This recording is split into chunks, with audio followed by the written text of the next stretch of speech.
TM Azharul ইসলামের রায়, যুদ্ধাপরাধের রায়, মৃত্যুদণ্ড থেকে একদম খালাস এবং গ্রস মিসক্যারেজ অফ জাস্টিস হয়েছে বলে আদালতে মানে বিচারক বললেন।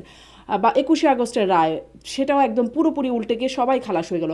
এরকম কখনো হয়ে যাবে না তো? মানে সালাউদ্দিন কাদের চৌধুরী সাহেব বলেছিলেন যে মাননীয় বিচারক, এই ট্রাইব্যুনাল যেন কন্টিনিউ করে, এই ট্রাইব্যুনালে একদিন শেখ হাসিনার বিচার হবে। এখন জেনারেল রাষ্ট্রের একটা পান্না, দায়িত্ব যিনি থাকে। আসলে মানে যার মুখ চেনা, যে তিনি আওয়ামী লীগের পক্ষে বা শেখ হাসিনার পক্ষে বিভিন্ন সময় কথা বলেছেন, অতীতেও বর্তমানেও বলছেন, হুম, হুম। মানে তিনিও কিন্তু আইনজীবী হবার জন্য আবেদন করেছিলেন। তারা তারা কাউকে চেয়েছেন এমনটা কিন্তু আমরা জানি না। যেটা এখান পান্নার যেটা হয়েছে সেটা হচ্ছে তো উনি ভলান্টিয়ার করেছেন। আইজিপি আবদুল্লাহ আল মামুন, সাবেক আইজিপি, তার যিনি আইনজীবী, তিনিও আহ, শিশির মনির, অ্যাডভোকেট শিশির মনিরের চেম্বারের আইনজীবী। স্যার, আমার না বলে উপায় কি? যদি না বলিয়ে, যদি তাহলে তো বলবে কেমন আইনজীবী নিয়োগ করছেন যে তার মানে আসামির ফাঁসি চায়। জাস্টিস ডিলাইট, জাস্টিস ডিনাইড বলে একটা কথা আছে। জাস্টিস হারি, আবার জাস্টিস এটাও আছে, বেরিডও আছে, জি। 15 মাস কি আপনি মনে করেন না যে রিজনেবল? আপনাদের আমলে অপারেশন ক্লিন হার্ট হলো, মওদুদ আহমেদের বইতে দেখছিলাম যে 65 জনের মতো মানুষ সেখানে। পিপলস উইল এবং পিপলস সেন্টিমেন্ট বলে একটা কথা আছে। সে সময় দেখা গেছে যে এই যে ক্লিন হার্ট কিংবা ক্রস ফায়ারের পক্ষে রাজপথে মিছিল হয়েছিল। দেলোয়ার হোসেন সাঈদীর ফাঁসির রায় যখন হয়েছিল তখন 200-র উপরে তাদের নেতাকর্মী নিহত হয়েছিলেন কিংবা শহীদ হয়েছিলেন কিংবা আত্মাহুতি দিয়েছিলেন। আওয়ামী লীগ নেত্রীর এই রায়ের পরে একজন আওয়ামী লীগের নেতা বা বাংলাদেশের কোনো নাগরিক বুঝে নিতে হবে, আওয়ামী লীগের নেতা কর্মীরাও ওনার যে পাপের প্রায়শ্চিত্তের জন্য এটা দরকার ছিল সেটাকে মেনে নিয়েছে।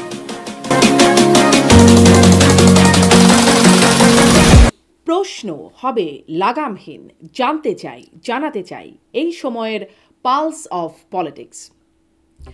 নিজের প্রতিষ্ঠিত ট্রাইব্যুনালেই মৃত্যুদণ্ড হলো শেখ হাসিনার। এই রায় সাড়া জাগিয়েছে দেশে বিদেশে। কিন্তু 21শে আগস্ট বা যুদ্ধাপরাধী দণ্ডপ্রাপ্ত আজহারুল ইসলামের মতো ক্ষমতার পালাবদলে বদলে যাবে না তো এই রায়? কেন এই মামলায় এত তড়িঘড়ি হলো? কেন প্রসিকিউশন এবং আসামি পক্ষ সবই জামাত নিয়ন্ত্রিত? শত শত মানুষ হত্যায় সুপেরিয়র রেসপন্সিবিলিটিতে শেখ হাসিনা দায়ী হলে অপারেশন ক্লিন হার্টে প্রায় 65 জনের বিচার বহির্ভূত হত্যায় খালেদা জিয়া, বা গোপালগঞ্জে এনসিপির কর্মসূচিকে ঘিরে যৌথ বাহিনীর গুলিতে 5 জনের প্রাণহানির জন্য একইভাবে কি দায়ী হবেন ডক্টর ইউনূস? এছাড়া সজীব অজিত জয়ের ভাষ্যমতে যদি সহিংস হয়ে ওঠে আওয়ামী লীগ, নির্বাচন করা যাবে? জুলাই সনদ নিয়ে গণভোটে হ্যাঁ নাকি না, কোন দিকে রায় দেবে বিএনপি? এসব নিয়ে আলোচনায় স্বপ্নধারা নিবেদিত পালস অফ পলিটিক্সে আমার আজকের অতিথি বিএনপির আন্তর্জাতিক বিষয়ক সম্পাদক ব্যারিস্টার নাসির উদ্দিন অসীম। ব্যারিস্টার নাসির উদ্দিন অসীম, আপনাকে স্বাগত জানাচ্ছি পালস অফ পলিটিক্সে আমার আজকের আয়োজনে। আমি নিশ্চয়ই শুরু করতে চাই, শেখ হাসিনা, সাবেক স্বরাষ্ট্রমন্ত্রী এবং সাবেক আইজিপির বিচারের রায় হয়েছে, সেটি প্রসঙ্গে একটু শুরু করি। যে আমরা দেখছিলাম যখন বিচারের রায় ঘোষণা করা হচ্ছে, তখন আদালতের ভেতরেই ভুক্তভোগীদের পরিবার বা অভ্যুত্থানের পক্ষে যারা কাজ করেছেন তারা অনেকেই মানে আনন্দ প্রকাশ করছেন, কারো চোখ দিয়ে পানি পড়ছে, কেউ কেউ বা আবার মানে দোয়া করছেন, এরকম চিত্র দেখা যাচ্ছিল। আপনারাও বলছেন প্রতিক্রিয়ায়, রায়ের প্রতিক্রিয়ায় ন্যায় বিচার প্রতিষ্ঠিত হয়েছে। কিন্তু আমি আসলে এই আপনার কাছ থেকে আইনজীবী হিসাবেও একটু জানতে চাই, আপনি একজন প্রখ্যাত আইনজীবী, সেখান থেকেও একটু জানতে চাই যে রায়ের একদম শুরু থেকে আদালতের এখতিয়ার, রায়ের প্রক্রিয়া, শুনানি থেকে বিচারের রায় পর্যন্ত এমন কোনো ত্রুটি, বা এমন কোনো সুযোগ আছে কিনা যার কারণে পরবর্তীতে, যেমন এটিএম আজহারুল ইসলামের রায়, যুদ্ধাপরাধের রায়, মৃত্যুদণ্ড থেকে একদম খালাস এবং গ্রস মিসক্যারেজ অফ জাস্টিস হয়েছে বলে আদালতে মানে বিচারক বললেন। বা 21শে আগস্টের রায়, সেটাও একদম পুরোপুরি উল্টে গিয়ে সবাই খালাস হয়ে গেল। এরকম কখনো হয়ে যাবে না তো? মানে এরকম কি কিছু আছে সুযোগ, ফাঁক ফোকর? ধন্যবাদ আপনাকে এবং দর্শক শ্রোতা যারা আছেন তাদের সকলকে শুভেচ্ছা জানাচ্ছি। এই ধরনের কোনো সুযোগ আছে বলে আমি মনে করি না। কারণটা হচ্ছে কি, ভার্ডিক্টটা হয়ে গেছে। আপনি আজহারুল ইসলাম সাহেবের যে উদাহরণটা দিয়েছিলেন সেটা ভিন্ন বিষয় ছিল, সেটা চূড়ান্ত কোনো পরিণতি আগে কখনো পায়নি। আর এই যুদ্ধাপরাধ ট্রাইব্যুনালের যে মামলার রায় হবার পর আপিলের জন্য 60 দিন সর্বোচ্চ আপনার সময়সীমা আছে। এর মধ্যে যদি আপিল না করেন তাহলে আর আপিল দায়েরের কোনো সুযোগ নেই, শুধুমাত্র এক্সিকিউশনের ব্যাপারটা থাকবে। তো সেদিক থেকে এইটা পরিবর্তন হবার কোনো বিষয় নেই। আপনি যখন প্রসঙ্গটা টেনেছেন, আমি একটা কথা বলি, আজহারুল ইসলাম সাহেবের আগে অনেকের কিন্তু এক্সিকিউশন হয়েছেন এবং আপিল বিভাগের, আমি নামটা নিব না, আপিল বিভাগের মানে জ্যেষ্ঠ একজন বিচারক তিনি বলেছিলেন যে মিস্টার অসীম, এগুলো অ্যাকুইটালের মামলা। অ্যাকুইটালের মামলাটা কেন? যখন যুদ্ধাপরাধ ট্রাইব্যুনালের আপনার হচ্ছিল, তো সেটা হচ্ছে যে অনেক বছর আগের, হুম, যেখানে মনে করেন যে সাক্ষ্য প্রমাণ বা আপনি মনে করেন যে এভিডেন্স সবকিছু ঠিক মতো অ্যাডিউস করা হয় না। যেটাকে করা হয়েছিল মনে করেন যে একটা একটা রাজনৈতিক উদ্দেশ্য প্রণোদিত ভাবে। দেখেন আজকে যে বিষয়টা হয়েছে, যুদ্ধাপরাধ ট্রাইব্যুনালের সর্বোচ্চ শাস্তি ছিল আপনার যাবজ্জীবন, কিন্তু সেটাকে মনে করেন যে শাহবাগে গণজাগরণ মঞ্চের কথা বলে আপনার ফাঁসি ফাঁসি ফাঁসি চাই এ ধরনের স্লোগান দিয়ে মব সৃষ্টি করে বিচার প্রক্রিয়াকে বাধাগ্রস্ত করা কিংবা প্রভাবিত করা, সে ধরনের একটা পরিবেশ তৈরি হয়েছিল। প্রয়াত সালাউদ্দিন কাদের চৌধুরী সাহেব বলেছিলেন যে মাননীয় বিচারক, এই ট্রাইব্যুনাল যেন কন্টিনিউ করে, এই ট্রাইব্যুনালে একদিন শেখ হাসিনার বিচার হবে। এবং দেখেন নিয়তির যে নির্মম পরিহাস, সেটাই কিন্তু হয়েছে। কিন্তু এখন কথাটা হচ্ছে যে যে আপনি ওই সালাউদ্দিন কাদের চৌধুরী কিংবা কাদের মোল্লার ফাঁসি কিংবা আপনার আজহারুল ইসলাম সাহেবের অ্যাকুইটাল, সেটার সঙ্গে এটার কিন্তু তফাৎটা, একটা মৌলিক তফাৎ যেটা আছে সেটা হচ্ছে যে এই শেখ হাসিনা প্রণোদিত আইনেই কিন্তু বা আপনার সংশোধনের মধ্য দিয়ে কিন্তু ওনার বিচারটা হয়েছে। আর সবচেয়ে বড় ইম্পর্টেন্ট যে বিষয়টা সেটা হচ্ছে যে 60 দিনের মধ্যে হুম। আপনাকে আপিল করতে হবে। এখন আপনি যদি বলেন যে স্বচ্ছতার কথা বা অন্য কোনো কিছু, ওনারা তো মনে করেন যে ওনাদেরকে নোটিশ করা হয়েছে, উনি কিন্তু নোটিশের জবাব দেননি।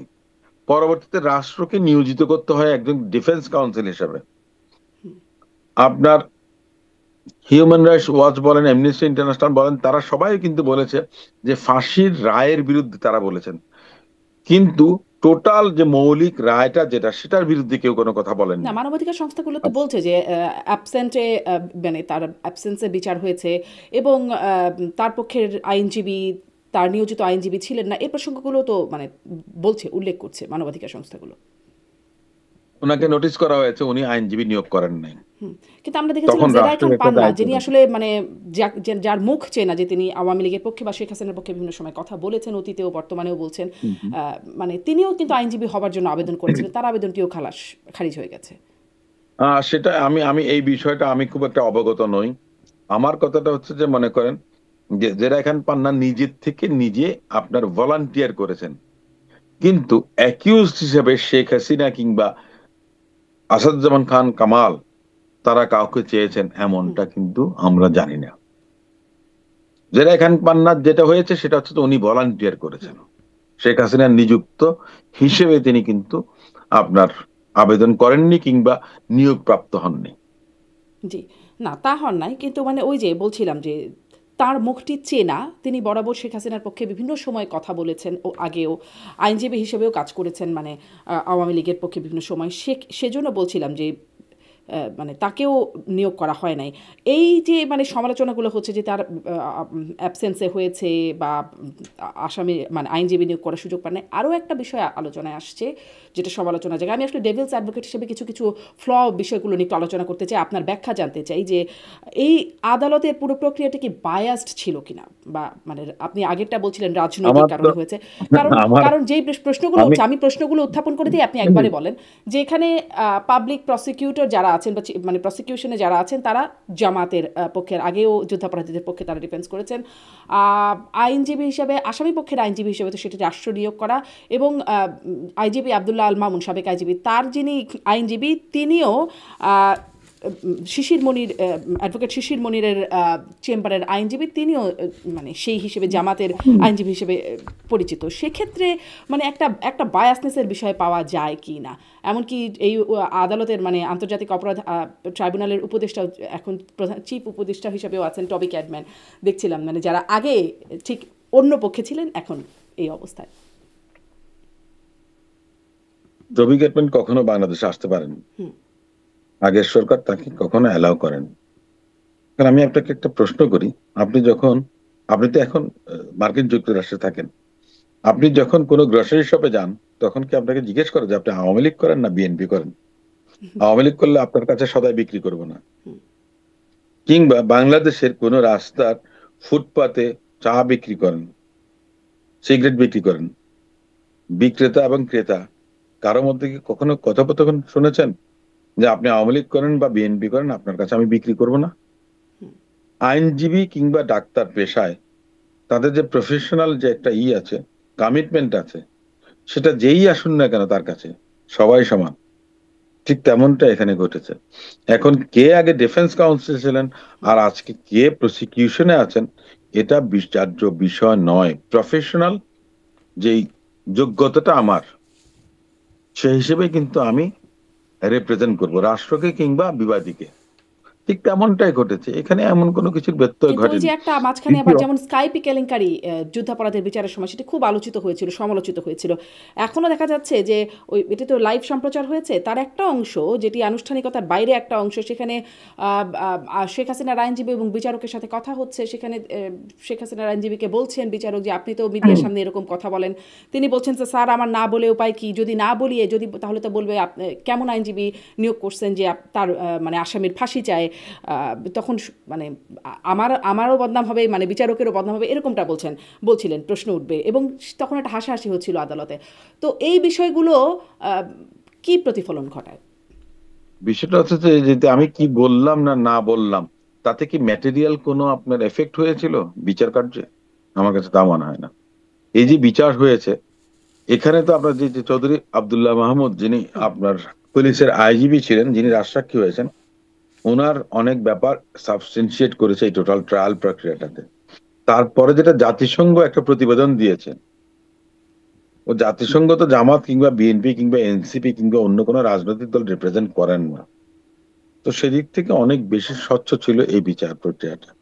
কথাটা হচ্ছে যে আওয়ামী লীগ নেত্রী কিংবা আসাদুজ্জামান খান কামাল, তাদেরকে কিন্তু সুযোগ দেওয়া হয়েছিল, তাদেরকে নোটিশ ইস্যু করা হয়েছিল, আদালত সামন্স ইস্যু করেছিলেন। ওনারা ওনাদের নিজেদের নিয়োজিত বা নিযুক্ত কোনো আইনজীবী নিয়োগ করেননি। তো সেক্ষেত্রে এই ধরনের কথাবার্তা বলার বোধহয় কোনো সুযোগ আছে বলে আমি মনে করি না। আর দ্বিতীয়ত, এই বিচার প্রক্রিয়াটা সম্পূর্ণভাবে বাংলাদেশের জনগণের প্রত্যাশা ছিল। জুলাই আগস্ট পরবর্তীতে আপনার মানুষের একটা কথা ছিল যে প্রথমে বিচার হতে হবে, নির্বাচনের আগে সংস্কার হতে হবে। বিচারেরও প্রক্রিয়া সম্পন্ন হয়েছে, সংস্কারেরও অনেক বেশি অগ্রগতি হয়েছে। সেদিক থেকে আমি মনে করি যে এই বিচার প্রক্রিয়ার মধ্যে খুব একটা বেশি আপনার কোনো কিছু ব্যত্যয় ঘটেছে আমি মনে করি না। বলা একটা হচ্ছে জিনিস মনে বিচার প্রক্রিয়া, রাখবেন। জি শেষ করবেন, জি। জি। বলা হচ্ছে যে বিচার বিচার প্রক্রিয়া প্রক্রিয়াটা খুব হ্রাস হয়েছে, আমি তাহলে প্রশ্নটা করেই দিই, হ্রাস করা হয়েছে, এটি একটা ফ্ল হিসেবে ধরা হচ্ছে। এই প্রসঙ্গে আপনি কি বলবেন?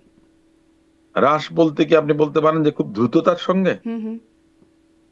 এটা বাংলাদেশের জনগণের প্রত্যাশা ছিল। জাস্টিস ডিলাইড, জাস্টিস ডিনাইড বলে একটা কথা আছে। জাস্টিস হারি, আবার জাস্টিস এটাও আছে, বেরিডও আছে, জি। হ্যাঁ, জাস্টিস হারিড জাস্টিস বারিড বলেও কথা আছে। 15 মাস কি আপনি মনে করেন না যে রিজনেবল? 15 মাস ধরে আমরা তার এই যদি বিচার এই, প্রক্রিয়া চলছে না। জি, তাই আচ্ছা, চলেছে। জি। আমি আসলে চিফ প্রসিকিউটরের মন্তব্যকে রেফার করি। তিনি বলছেন, তিনি 30শে আগস্ট গুলশানের একটি হোটেলে গুম সংক্রান্ত তদন্ত কমিশন, সেই একটা আলোচনা সভায় তিনি বলছেন যে, আমি কোট করছি, আগামী নির্বাচিত সরকার জুলাই গণ অভ্যুত্থানে সংঘটিত অপরাধ এবং গুম খুন সহ আওয়ামী লীগ সরকারের শাসনামলে সংঘটিত মানবতা বিরোধী অপরাধের বিচার প্রক্রিয়া নিয়ে অগ্রসর হবে কি না সেজন্য তাড়াহুড়ো করতে হচ্ছে। ফলে যতটা নিখুঁতভাবে এই কাজটা করা দরকার ছিল তা কিন্তু আমি হয়তো করতে পারবো না, অনেক বেশি হ্রাস করতে হচ্ছে। মানে এটা যে করতে না, হচ্ছে, নিখুঁতভাবে যে করতে পারবেন না, তিনিও তো বলছেন। আমি আপনাকে একটা কথা বলি। একটা খুন হলো, খুনি যিনি, তিনি ধরা পড়ার পরদিন যদি বলেন যে আমি খুন করেছি, অ্যাডমিট হয়ে গেল, তাহলে কি আপনি মনে করেন যে আর কোনো কিছু প্রয়োজন আছে? নিঃসন্দেহে না। সব বিচার প্রক্রিয়া প্রত্যেকটা পর্যায়ে নির্ভর করে তার কি অবস্থার পরিপ্রেক্ষিতে এই বিচার কার্যটা সম্পন্ন হয়েছে। কোনো কোনো বিচার দেখা গেছে 2 বছর 3 বছর লেগে যায়। সেটা লাগে প্রসিকিউশনের জন্য, ইনভেস্টিগেশনের জন্য, বিভিন্ন কারণে।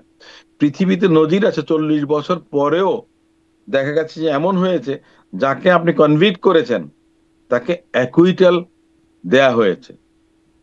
ইউরোপের বিভিন্ন দেশ, মার্কিন যুক্তরাষ্ট্র বলেন বা বিভিন্ন দেশে এ ধরনের ঘটনা ঘটেছে যে 40 বছর পর, 50 বছর পর নতুন এভিডেন্স অ্যাডিউস হয়েছে যে একজন মানুষকে দোষী সাব্যস্ত করে এক্সিকিউট করা হয়েছে, যে তার এক্সিস্টেন্স পৃথিবীর বুকে নেই, যাকে এক্সিকিউশন করা হয়েছে 40 বছর আগে, 50 বছর আগে, কিন্তু তার অ্যাকুইটালটা দেয়া হয়েছে যে নতুন এভিডেন্স আসার প্রেক্ষাপটের কারণে। এক্ষেত্রে মনে করেন যে আমি মনে করি যে 14-15 মাস আপনি কে কি বললেন, আমাকে তাড়াহুড়ো করতে হচ্ছে, কেন তাড়াহুড়ো করতে হবে? আমি তো একজন রাজসাক্ষী পেয়েছি। হুম। প্রথম কথা এটা। দ্বিতীয় কথাটা হচ্ছে যে এইটাকে ফ্যাসিলিটেট করেছে যেটা, সেটা হচ্ছে যে আপনার জাতিসংঘের যে প্রতিবেদন দেয়া হয়েছে, যে অ্যাট্রোসিটি গুলো সংঘটিত হয়েছে, সেটাতে মনে করেন সুপিরিয়র রেসপন্সিবিলিটি হিসেবে বাংলাদেশের তৎকালীন প্রধানমন্ত্রী শেখ হাসিনা এবং ওনার সরকারের যারা মনে করেন যে মুখ্য নিয়ামক হিসেবে কাজ করেছেন অ্যাট্রোসিটি গুলোকে প্রতিপালন করার জন্য, তাদের বিরুদ্ধে মনে করেন যে সাক্ষী প্রমাণের তো কোনো খুব বেশি আর প্রয়োজন ছিল না। জি, রাজসাক্ষী প্রসঙ্গটাতে আমি আরেকটু কথা বলবো, কিন্তু আপনি সুপিরিয়র রেসপন্সিবিলিটির প্রসঙ্গ বলছেন এখানে। মানে আবারও সেই ডেভিলস অ্যাডভোকেট হিসেবে যে প্রশ্নগুলো উঠছে সেগুলোকে আমি অ্যাকুমুলেট করে আপনার সামনে আনছি যে ধরুন এই সম্প্রতি গোপালগঞ্জে যে ঘটনা ঘটলো, এনসিপির মার্চ টু গোপালগঞ্জকে ঘিরে, সেখানে সেনাবাহিনীর কর্মকর্তা, পুলিশ যৌথ বাহিনীর অভিযানে সেখানে 5 জন নিহত হলেন এবং সেখানেও প্রাণঘাতী অস্ত্র ব্যবহার করা হয়েছে, যেটি ভিডিওতে দেখা যাচ্ছে যে গুলি করা হচ্ছে, পুলিশ এবং সেনাবাহিনীর পক্ষ থেকে গুলি করা হচ্ছে, যদিও তারা বলছেন যে লেথাল ওয়েপন ব্যবহার করা হয় নাই, কিন্তু এটার ভিডিও চিত্র দেখা যাচ্ছে, মানবাধিকার সংস্থাগুলো সেই কথা বলছে, গণমাধ্যমে বলছে। সেক্ষেত্রে কি, এবং আমরা দেখলাম যে আসিফ মাহমুদ স্বরাষ্ট্রমন্ত্রী তারা বসে বসে বিষয়টা মনিটর করছেন, তারা কি সুপিরিয়র রেসপন্সিবিলিটি পাবেন? প্রধান উপদেষ্টা কি সুপিরিয়র রেসপন্সিবিলিটি পাবেন? বা ধরেন যখন আপনাদের আমলে অপারেশন ক্লিন হার্ট হলো, মওদুদ আহমেদের বইতে দেখছিলাম যে 65 জনের মতো মানুষ সেখানে 2.5 মাস থেকে 2.5 মাসের বেশি হয়তো সে সময় বিচার বহির্ভূত হত্যাকাণ্ডের শিকার হয়েছেন, পরবর্তীতে যাদেরকে ইন্ডেমনিটিও দেওয়া হয়েছে। সুপিরিয়র রেসপন্সিবিলিটি হিসেবে বেগম খালেদা জিয়া এটার জন্য মানে দায়ী হবেন, অভিযুক্ত হবেন? দেখেন, এক একটা সময় এক একটা পরিস্থিতিকে মোকাবেলা করতে হয়। কোনটা রিজনেবল ছিল এবং কোনটা জনগণ একসেপ্ট করে নিয়েছে, সেটাও কিন্তু একটা বড় বিষয়। না, জনগণ একসেপ্ট করা তো আইন, বাংলাদেশের এখানে জন, আইনের না জায়গা না না, না, তাই আমি না? আপনাকে আইনের বলি তো না, আলাদা দেখেন ব্যাপার। দেখেন দেখেন, শেষ করবেন, জি জি। পিপলস উইল বলে একটা কথা আছে। নিশ্চয়ই। পিপলস উইল এবং পিপলস সেন্টিমেন্ট বলে একটা কথা আছে। যখন আপনি অপারেশন ক্লিন হার্টের তকমাটা দিলেন, তার আগে 96 থেকে 2001 সাল পর্যন্ত বাংলাদেশ ছিল সন্ত্রাসের জনপদ। ওটা একটা বড় বিষয় ছিল। সে সময় দেখা গেছে যে এই যে ক্লিন হার্ট কিংবা ক্রস ফায়ারের পক্ষে রাজপথে মিছিল হয়েছিল, আপনাকে ওটা ভুলে গেলে চলবে না। দ্বিতীয় কথাটা হচ্ছে এই বিষয়টা তো আওয়ামী লীগও কখনো আনেনি। 15 বছর আওয়ামী লীগ ক্ষমতায় ছিল, তারা কিন্তু কখনো আনেনি, অর্থাৎ আনডিসপিউটেড ছিল। না, এখন আপনি আওয়ামী বলতে লীগের পারেন ছিল যে যে এক্সট্রা জুডিশিয়াল, ইন্ডেমনিটির দেওয়ার বিরুদ্ধে কথা হয়েছিল আওয়ামী লীগ আমলে, সেটি নিয়ে সম্ভবত আদালতেও কিছু একটা এসেছিল, ঠিক এই মুহূর্তে মনে করতে পারছি না, কিন্তু আমার মনে আছে যে এই না, বিষয়ে আলোচনা হয়েছিল, আমরা আলোচনা যদি করেছি। যদি যদি আদালতে এসে থাকে তাহলে সেটা আদালতে নিঃসন্দেহে আপনার মনে করেন যে আপনার এটাকে করা হতো, ওভারটার্ন করা হতো। কিন্তু আমার প্রশ্নটা সেটা ছিল করা হয়নি। সুপিরিয়র রেসপন্সিবিলিটি, যে এটার হ্যাঁ, আদেশদাতা বা সুপিরিয়র এটাকে রেসপন্সিবিলিটির ফ্যাসিলিটেট কথাটা করার তো জন্য। আপনি বললেন, সুপিরিয়র রেসপন্সিবিলিটির কথাটা আপনি বললেন, সুপিরিয়র রেসপন্সিবিলিটিটা জনগণ দ্বারা সাপোর্টেড হতে হবে। আপনি আমি মুখে বললে হবে না, গায়ের জোরে কোনো কিছু করলে হবে না। আইন কি সেই এরকম যে জিনিসটা জনগণ দ্বারা জনগণ সাপোর্টেড? দ্বারা, মানে জনগণ দ্বারা সাপোর্ট হলে, মানে জনগণ যদি বলে মেরে ফেলো, তাহলে তো মব, জনগণ বলছে মেরে ফেলো, তার মানে ওটা জায়েজ হয়ে যায় আইনটা কাদের জন্য? জনগণের জন্য। কিন্তু তারপরেও তো আইন কিছু সুনির্দিষ্ট আইনের বিধান থাকে, যেটি আসলে মানে বলা দেখেন, হয়, জি, আজকে যে রুল অফ ল। কথাটা বললেন আপনি, এই যে প্রসঙ্গটা কেন আনলেন, মানবতা বিরোধী অপরাধের সর্বোচ্চ শাস্তি ছিল আপনার ক্যাপিটাল পানিশমেন্ট, যেটা ছিল সেটা ছিল লাইফ ইমপ্রিজনমেন্ট। সেটা কারা করেছেন? ক্যাপিটাল পানিশমেন্টে ডেথ পেনাল্টি কে এনেছিলেন? শেখ হাসিনা। প্রয়াত সালাউদ্দিন কাদের চৌধুরী সাহেব বলেছিলেন যে মাননীয় ট্রাইব্যুনাল, আমি লেট দিস ট্রাইব্যুনাল কন্টিনিউ, একদিন হাসিনার বিচার এখানে হবে, এবং তাই হয়েছে, তাই না? আপনাকে সময়, কাল, প্রেক্ষাপট সমস্ত কিছু বিবেচনা করতে হবে। আইনটা কেন হয়, পানিশমেন্ট কেন হয়, সেন্টেন্স কেন হয়? ডেটারেন্ট হিসেবে। আজকে যদি আমি বলি যে 302 মার্ডার কেস, 3 দিন শুধুমাত্র সাজা হবে, ঘরে ঘরে তখন দেখবেন যে হত্যাকাণ্ড সংঘটিত হবে, ভাই বোন, মা বাপ সবাই মনে করেন যে এর মধ্যে চলে যাবে। তো এটা সমাজের মধ্যে ডেটারেন্ট হিসেবে কিন্তু পানিশমেন্ট বা সেন্টেন্সটা একটা রূপক হিসেবে কাজ করে। তো এই ধরনের ঘটনাগুলো ইতিপূর্বেও ঘটেছে, কিন্তু এখন যে ট্রাইব্যুনালের বিচারটা হয়েছে সেটা অনেকটা আমি মনে করি যে পক্ষপাত তুষ্ট নয়, বরং কিন্তু এরকম যদি মনে করার আন্তর্জাতিক কথাই বলেন, মানদণ্ড। আপনি মনে করছেন এটা, আবার ধরেন যারা আওয়ামী লীগের সমর্থক আছে বা আওয়ামী লীগের নেতাকর্মী আছে, তারা আবার অন্যটা মনে করছেন। মানে মানুষের আচ্ছা, মনে আমি করার একটু বলি, উপরে যেন ডিপেন্ড না করে, এই জন্যই তো ফিক্সড, মানে 4 কর্নার্স অফ পেপার দ্বারা লিপিবদ্ধ থাকে আইনগুলো। খুব ভালো কথা। জামাত ইসলামের অনেক নেতাদের মনে করেন যে ফাঁসির দণ্ড হয়েছিল, দণ্ড কার্যকর হয়েছিল। দেলোয়ার হোসেন সাঈদীর ফাঁসির রায় যখন হয়েছিল তখন 200-র উপরে তাদের নেতাকর্মী নিহত হয়েছিলেন, কিংবা শহীদ হয়েছিলেন, কিংবা আত্মাহুতি দিয়েছিলেন। আওয়ামী লীগ নেত্রীর এই রায়ের পরে একজন আওয়ামী লীগের নেতা বা বাংলাদেশের কোনো নাগরিক শহীদ হয়েছেন, হত্যাকাণ্ডের শিকার হয়েছেন, কিংবা আত্মহত্যা করেছেন, আত্মাহুতি দিয়েছেন ওনার জন্য, আমরা জানিনি, শুনিনি। আপনি যদি জেনে থাকেন আপনি জানাবেন। বুঝে নিতে হবে আওয়ামী লীগের নেতা কর্মীরাও ওনার যে পাপের প্রায়শ্চিত্তের জন্য এটা দরকার ছিল সেটাকে মেনে নিয়েছেন। এভাবে করে কি আসলে আইনের ব্যাখ্যা হয় ব্যারিস্টার নাসিরউদ্দিন অসীম? আইনের ব্যাখ্যাটা এটাই হয়, সমাজের চাহিদা অনুযায়ী কিন্তু আইন। আইন কিন্তু যারা আইনবেত্তা তারা কিন্তু রচনা করেন না, তারা সমাজের প্রেক্ষাপট বিবেচনা করেই কিন্তু আইনের ব্যাখ্যা বিশ্লেষণ দিয়ে থাকেন, আইন রচনা করে থাকেন। যখন কোনোটা কার্যকর হয় না তখন নতুন আইন করে থাকেন। প্রতিনিয়ত আইন আপনার কি বলে এটাকে, আমরা অ্যাডাপ্টেশন বলে একটা কথা বলি, অভিযোজন বলি, প্রাকৃতিক অভিযোজন বলি, সেটাকে নতুন করে করা হয়। এটা যদি না হয়, কভার করে না করে, তখন নতুনটাতে যায়, আরেকটাতে যায়, একটার পর একটা, এটা পরিবর্তনশীল। তো সে ধরনের একটা অবস্থা আমরা পরিলক্ষিত করছি। মানে মানুষ চাইছে বলেই মানে কিছু জায়েজ হয়ে যাচ্ছে, মানুষ চাইছে না বলেই জায়েজ হচ্ছে না। যেমন আমার মনে আছে আওয়ামী লীগ আমলে জাতীয় পার্টির একজন এমপি, নামটা মনে করতে পারছি না, খুবই প্রমিনেন্ট, তিনি বলেছিলেন যে ধর্ষণের জন্য ক্রস ফায়ার করা উচিত। তখন এটা নিয়ে ব্যাপক সমালোচনা হয়েছে, একটা সময় খুব ধর্ষণ বেড়ে গেল। তখনও এটা আলোচনা হয়েছে যে এটা মানুষ চাইলেই কি এটা হবে, বিচার বহির্ভূত হত্যাকাণ্ড কি করা যাবে? মানে মানুষ চাইলেও না তো আসলে হয় না, আইনে তো না থাকতে হয়। না না না, আমি আমি ওই জায়গাতে যাব না। আমি আপনাকে একটা কথা বলি, বিচার বহির্ভূত হত্যাকাণ্ড কখনো সমর্থনযোগ্য নয়। আপনাকে যেটা অপারেশন করতে হবে, ক্লিন যেমন হার্ট সমর্থনযোগ্য। প্রসিকিউশন কিংবা ইনভেস্টিগেশন, সেই সমস্ত এজেন্সিগুলোকে আপনাকে মডার্নাইজ করতে হবে, লজিস্টিক সাপোর্টটা আপনাকে বেশি দিতে হবে, আপনি যেন এভিডেন্স এডিউস করতে পারেন। যেমন এখন দেখেন সিসিটিভির মাধ্যমে কিন্তু এখন অনেক কিছু হয়। আগে এক সময় মনে করেন যে ক্যামেরা ফুটেজ কিংবা আপনার মনে করেন সিসিটিভি ফুটেজ অ্যাডমিসিবল ছিল না, এভিডেন্স একটা এগুলো ছিল না, কিন্তু এখন হচ্ছে। অর্থাৎ ইকুইপমেন্ট, মডার্ন সায়েন্স যতটুকু মনে করেন যে আপনার অগ্রসর হচ্ছে, তত বেশি মনে করেন যে এভিডেন্স এডিউস হচ্ছে, এবং তত বেশি নতুন নতুন আইন আপনার কার্যকর হচ্ছে। সো এটা ডিপেন্ড করবে প্রত্যেকটা অবস্থার পরিপ্রেক্ষিতে। এটা আপনি মনে করেন যে এক জায়গায় অবস্থার থেমে থাকবে না, পরিপ্রেক্ষিতে এটা নিশ্চয়ই কিন্তু আইন করতে হবে, আইন অবস্থার পরিপ্রেক্ষিতে বদলানো যায়, কিন্তু আইনে না থাকলে সেটাকে বিচার বহির্ভূত হত্যাকাণ্ড করলেও জনগণের ইচ্ছার বহিঃপ্রকাশ বলে সেটাকে জাস্টিফাই করা যায় আইনের বা আদালতের চোখে, আইনের চোখে। যতক্ষণ পর্যন্ত আইন নতুন করে কডিফাই না করা হবে, যতক্ষণ পর্যন্ত মডিফাই না করা হবে, ততক্ষণ পর্যন্ত সেটা আইন হবে না। এক সময় ছিল এভিডেন্স অ্যাক্টে যে কোন কোন বিষয়টা এডিউস করা যাবে, কোন এভিডেন্স এডিউস করা যাবে। আবার পরবর্তীতে দেখা গেছে যে পরিস্থিতির প্রেক্ষাপট বিশ্লেষণ করে নতুন নতুন ধারা সংযোজন করা হয়েছে, যার মধ্যে মনে করেন যে সিসিটিভির ফুটেজের কথা আমরা বলেছি, টেলিফোন কনভারসেশনের কথা আমরা বলেছি, আপনার মনে করেন সোশ্যাল মিডিয়ার যে সমস্ত বিষয়গুলো আছে, অনেক সময় দেখা যাচ্ছে অ্যাডমিট করা হয়, সেই সমস্ত বিষয়গুলো সংযোজন করা হয়েছে। এটা তো হুট করে আপনি করতে পারবেন না, যতক্ষণ পর্যন্ত আইন না হবে ততক্ষণ পর্যন্ত আপনি সেটা কার্যকর করতে পারবেন না। তাহলে এমনকি সেটা সেখানে এক্সট্রা জনগণের জুডিশিয়াল ইচ্ছা হবে। থাকলেও তো করা যাবে না, তাই না? আইনে তো আগে কার্যকর হতে হবে, না অ্যাডমিটেড হতে হবে। না না, জনগণের ইচ্ছার আর প্রতিফলনটাই কিন্তু আইন।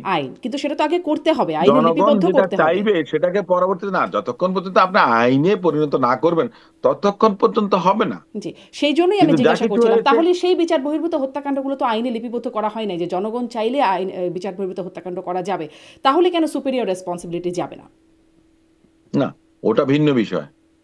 আপনি যে কথাটা বললেন সুপিরিয়র রেসপন্সিবিলিটি, যেটা সেটা আইনে করার প্রয়োজন নেই।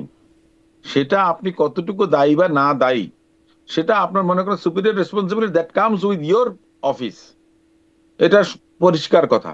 এখানে আইন বা বেআইনি কোনো কিছু নেই, কারণ আপনাকে আইনের মাঝখানে যখন আনতে হবে, আইনের পেরিফেরিতে যখন আনতে হবে, যেমন মাননীয় প্রধানমন্ত্রী, সাবেক প্রধানমন্ত্রী, তিনি অর্ডার দিয়েছিলেন, কাকে দিয়েছিলেন? স্বরাষ্ট্রমন্ত্রীকে। স্বরাষ্ট্রমন্ত্রী কাকে বলেছিলেন? আইজিপি কে, তাই না? তো আইজিপি রাজসাক্ষী হয়েছেন, যার কারণে মনে করেন ওই সুপিরিয়র রেসপন্সিবিলিটি অনুযায়ী আপনার প্রধানমন্ত্রীকে টানা হয়েছে। তাই না? মানে আমি ঠিক এই কিন্তু আপনি প্রশ্নটাই যে করছিলাম, কথাটা বললেন, একইভাবে সুপিরিয়র রেসপন্সিবিলিটি হিসেবে গোপালগঞ্জের ঘটনার জন্য সেখানে হয়তো অল্প কিছু 5 জন মানুষ মারা গেছেন, এখানে হয়তো অনেক বড় অ্যামাউন্টের, মানে সংখ্যাটা অনেক বড়। বা ধরেন বিএনপির আমলে সেখানে হয়তো 65 জনের মতো মানুষ মারা গেছেন, কিন্তু মানে মানুষ তো মারা গেছেন, প্রাণহানি তো হয়েছে, সেখানেও সুপিরিয়র রেসপন্সিবিলিটি টানা যাবে কি না? দেখেন, একজন মানুষ মারা যাক আর 100 জন মানুষ মারা যাক, ঘটনা কিন্তু একই, হত্যাকাণ্ড, তাই না? কিন্তু কথাটা হচ্ছে যে কোন প্রেক্ষাপটে কোন পরিস্থিতিতে সেটা হয়েছে, কোন পরিমাণ, কি আইনি হয়েছে পরিমাণ না মনে বেআইনি করেন আপনার। হয়েছে? দেখেন, আইনি কিংবা বেআইনি এই কথাটা, বিষয়টা ভিন্ন বিষয়। এখানে ডিফেন্সের একটা বিষয় আছে, সেলফ ডিফেন্সের একটা বিষয় আছে, কিংবা জনগণের নিরাপত্তা রক্ষার জন্য আইন শৃঙ্খলা রক্ষাকারী বাহিনী যদি কোনো কর্মকাণ্ড করে থাকে, তাহলে সেখানে মনে করেন যে ইন্ডেমনিটি বা ইমিউনিটি তাতে থাকবেই। আপনি তো এটা জাস্টিফাই করতে পারবেন না। যাক, আমি এই প্রসঙ্গে একটু যাই। সেলফ ডিফেন্সের কথা বলছেন, এখন আমরা দেখলাম যে সিএমপি কমিশনার, ডিএমপি কমিশনার তারা বলছেন যে অস্ত্রধারী দেখামাত্র গুলি বা ব্রাশ ফায়ার করতে হবে। দুঃখিত। কেউ বাসে আগুন দিতে আসলে বা ককটেল বিস্ফোরণ করতে আসলে দেখামাত্র গুলি করতে হবে, এবং তারপর আমরা দেখছি স্বরাষ্ট্র উপদেষ্টাও সেটাকে জাস্টিফাই করছেন এই সেলফ ডিফেন্স বা জানমালের রক্ষার কথা বলে। আমরা যখন আওয়ামী লীগ আমলে যখন এই বিষয়গুলো হচ্ছিল, বা তারপরেও মানে অভ্যুত্থানের পরবর্তী সময়ের কথা বলছি, তারাও বলছেন যে জানমালের রক্ষা করতে মানে ইয়েগুলোতে আগুন দিলে, মেট্রো রেল বা এই বিষয়গুলোতে আগুন দিলে, সরকারি স্থাপনা, পাবলিক প্রপার্টি নষ্ট করলে, জানমালের ক্ষতি হলে ব্যবস্থা নেবে না পুলিশ, এই ডিফেন্সটা তারাও বলছে, যেটা এখন মানে এই পক্ষের মুখ থেকে, মানে স্বরাষ্ট্র উপদেষ্টার মুখ থেকে শুনলাম বা আপনার কাছ থেকেও শুনছি সেলফ ডিফেন্সের কথাটা। মানে পার্থক্য আছে। সেলফ ডিফেন্সটা প্রপোর্শনাল হতে হবে, রিজনেবল হতে হবে। দেখামাত্র কি গুলি করলে পরিমাণ সেটা ফোর্স, রিজনেবল মনে হচ্ছে। না আমি তো তা বলিনি, আমি এই জন্য বললাম যে সেটা রিজনেবল হতে হবে, প্রপোর্শনাল হতে হবে। আমি আপনাকে একটা ঘুষি দিলাম, আপনি আমাকে একটা ঘুষি দেবেন, এ পর্যন্ত।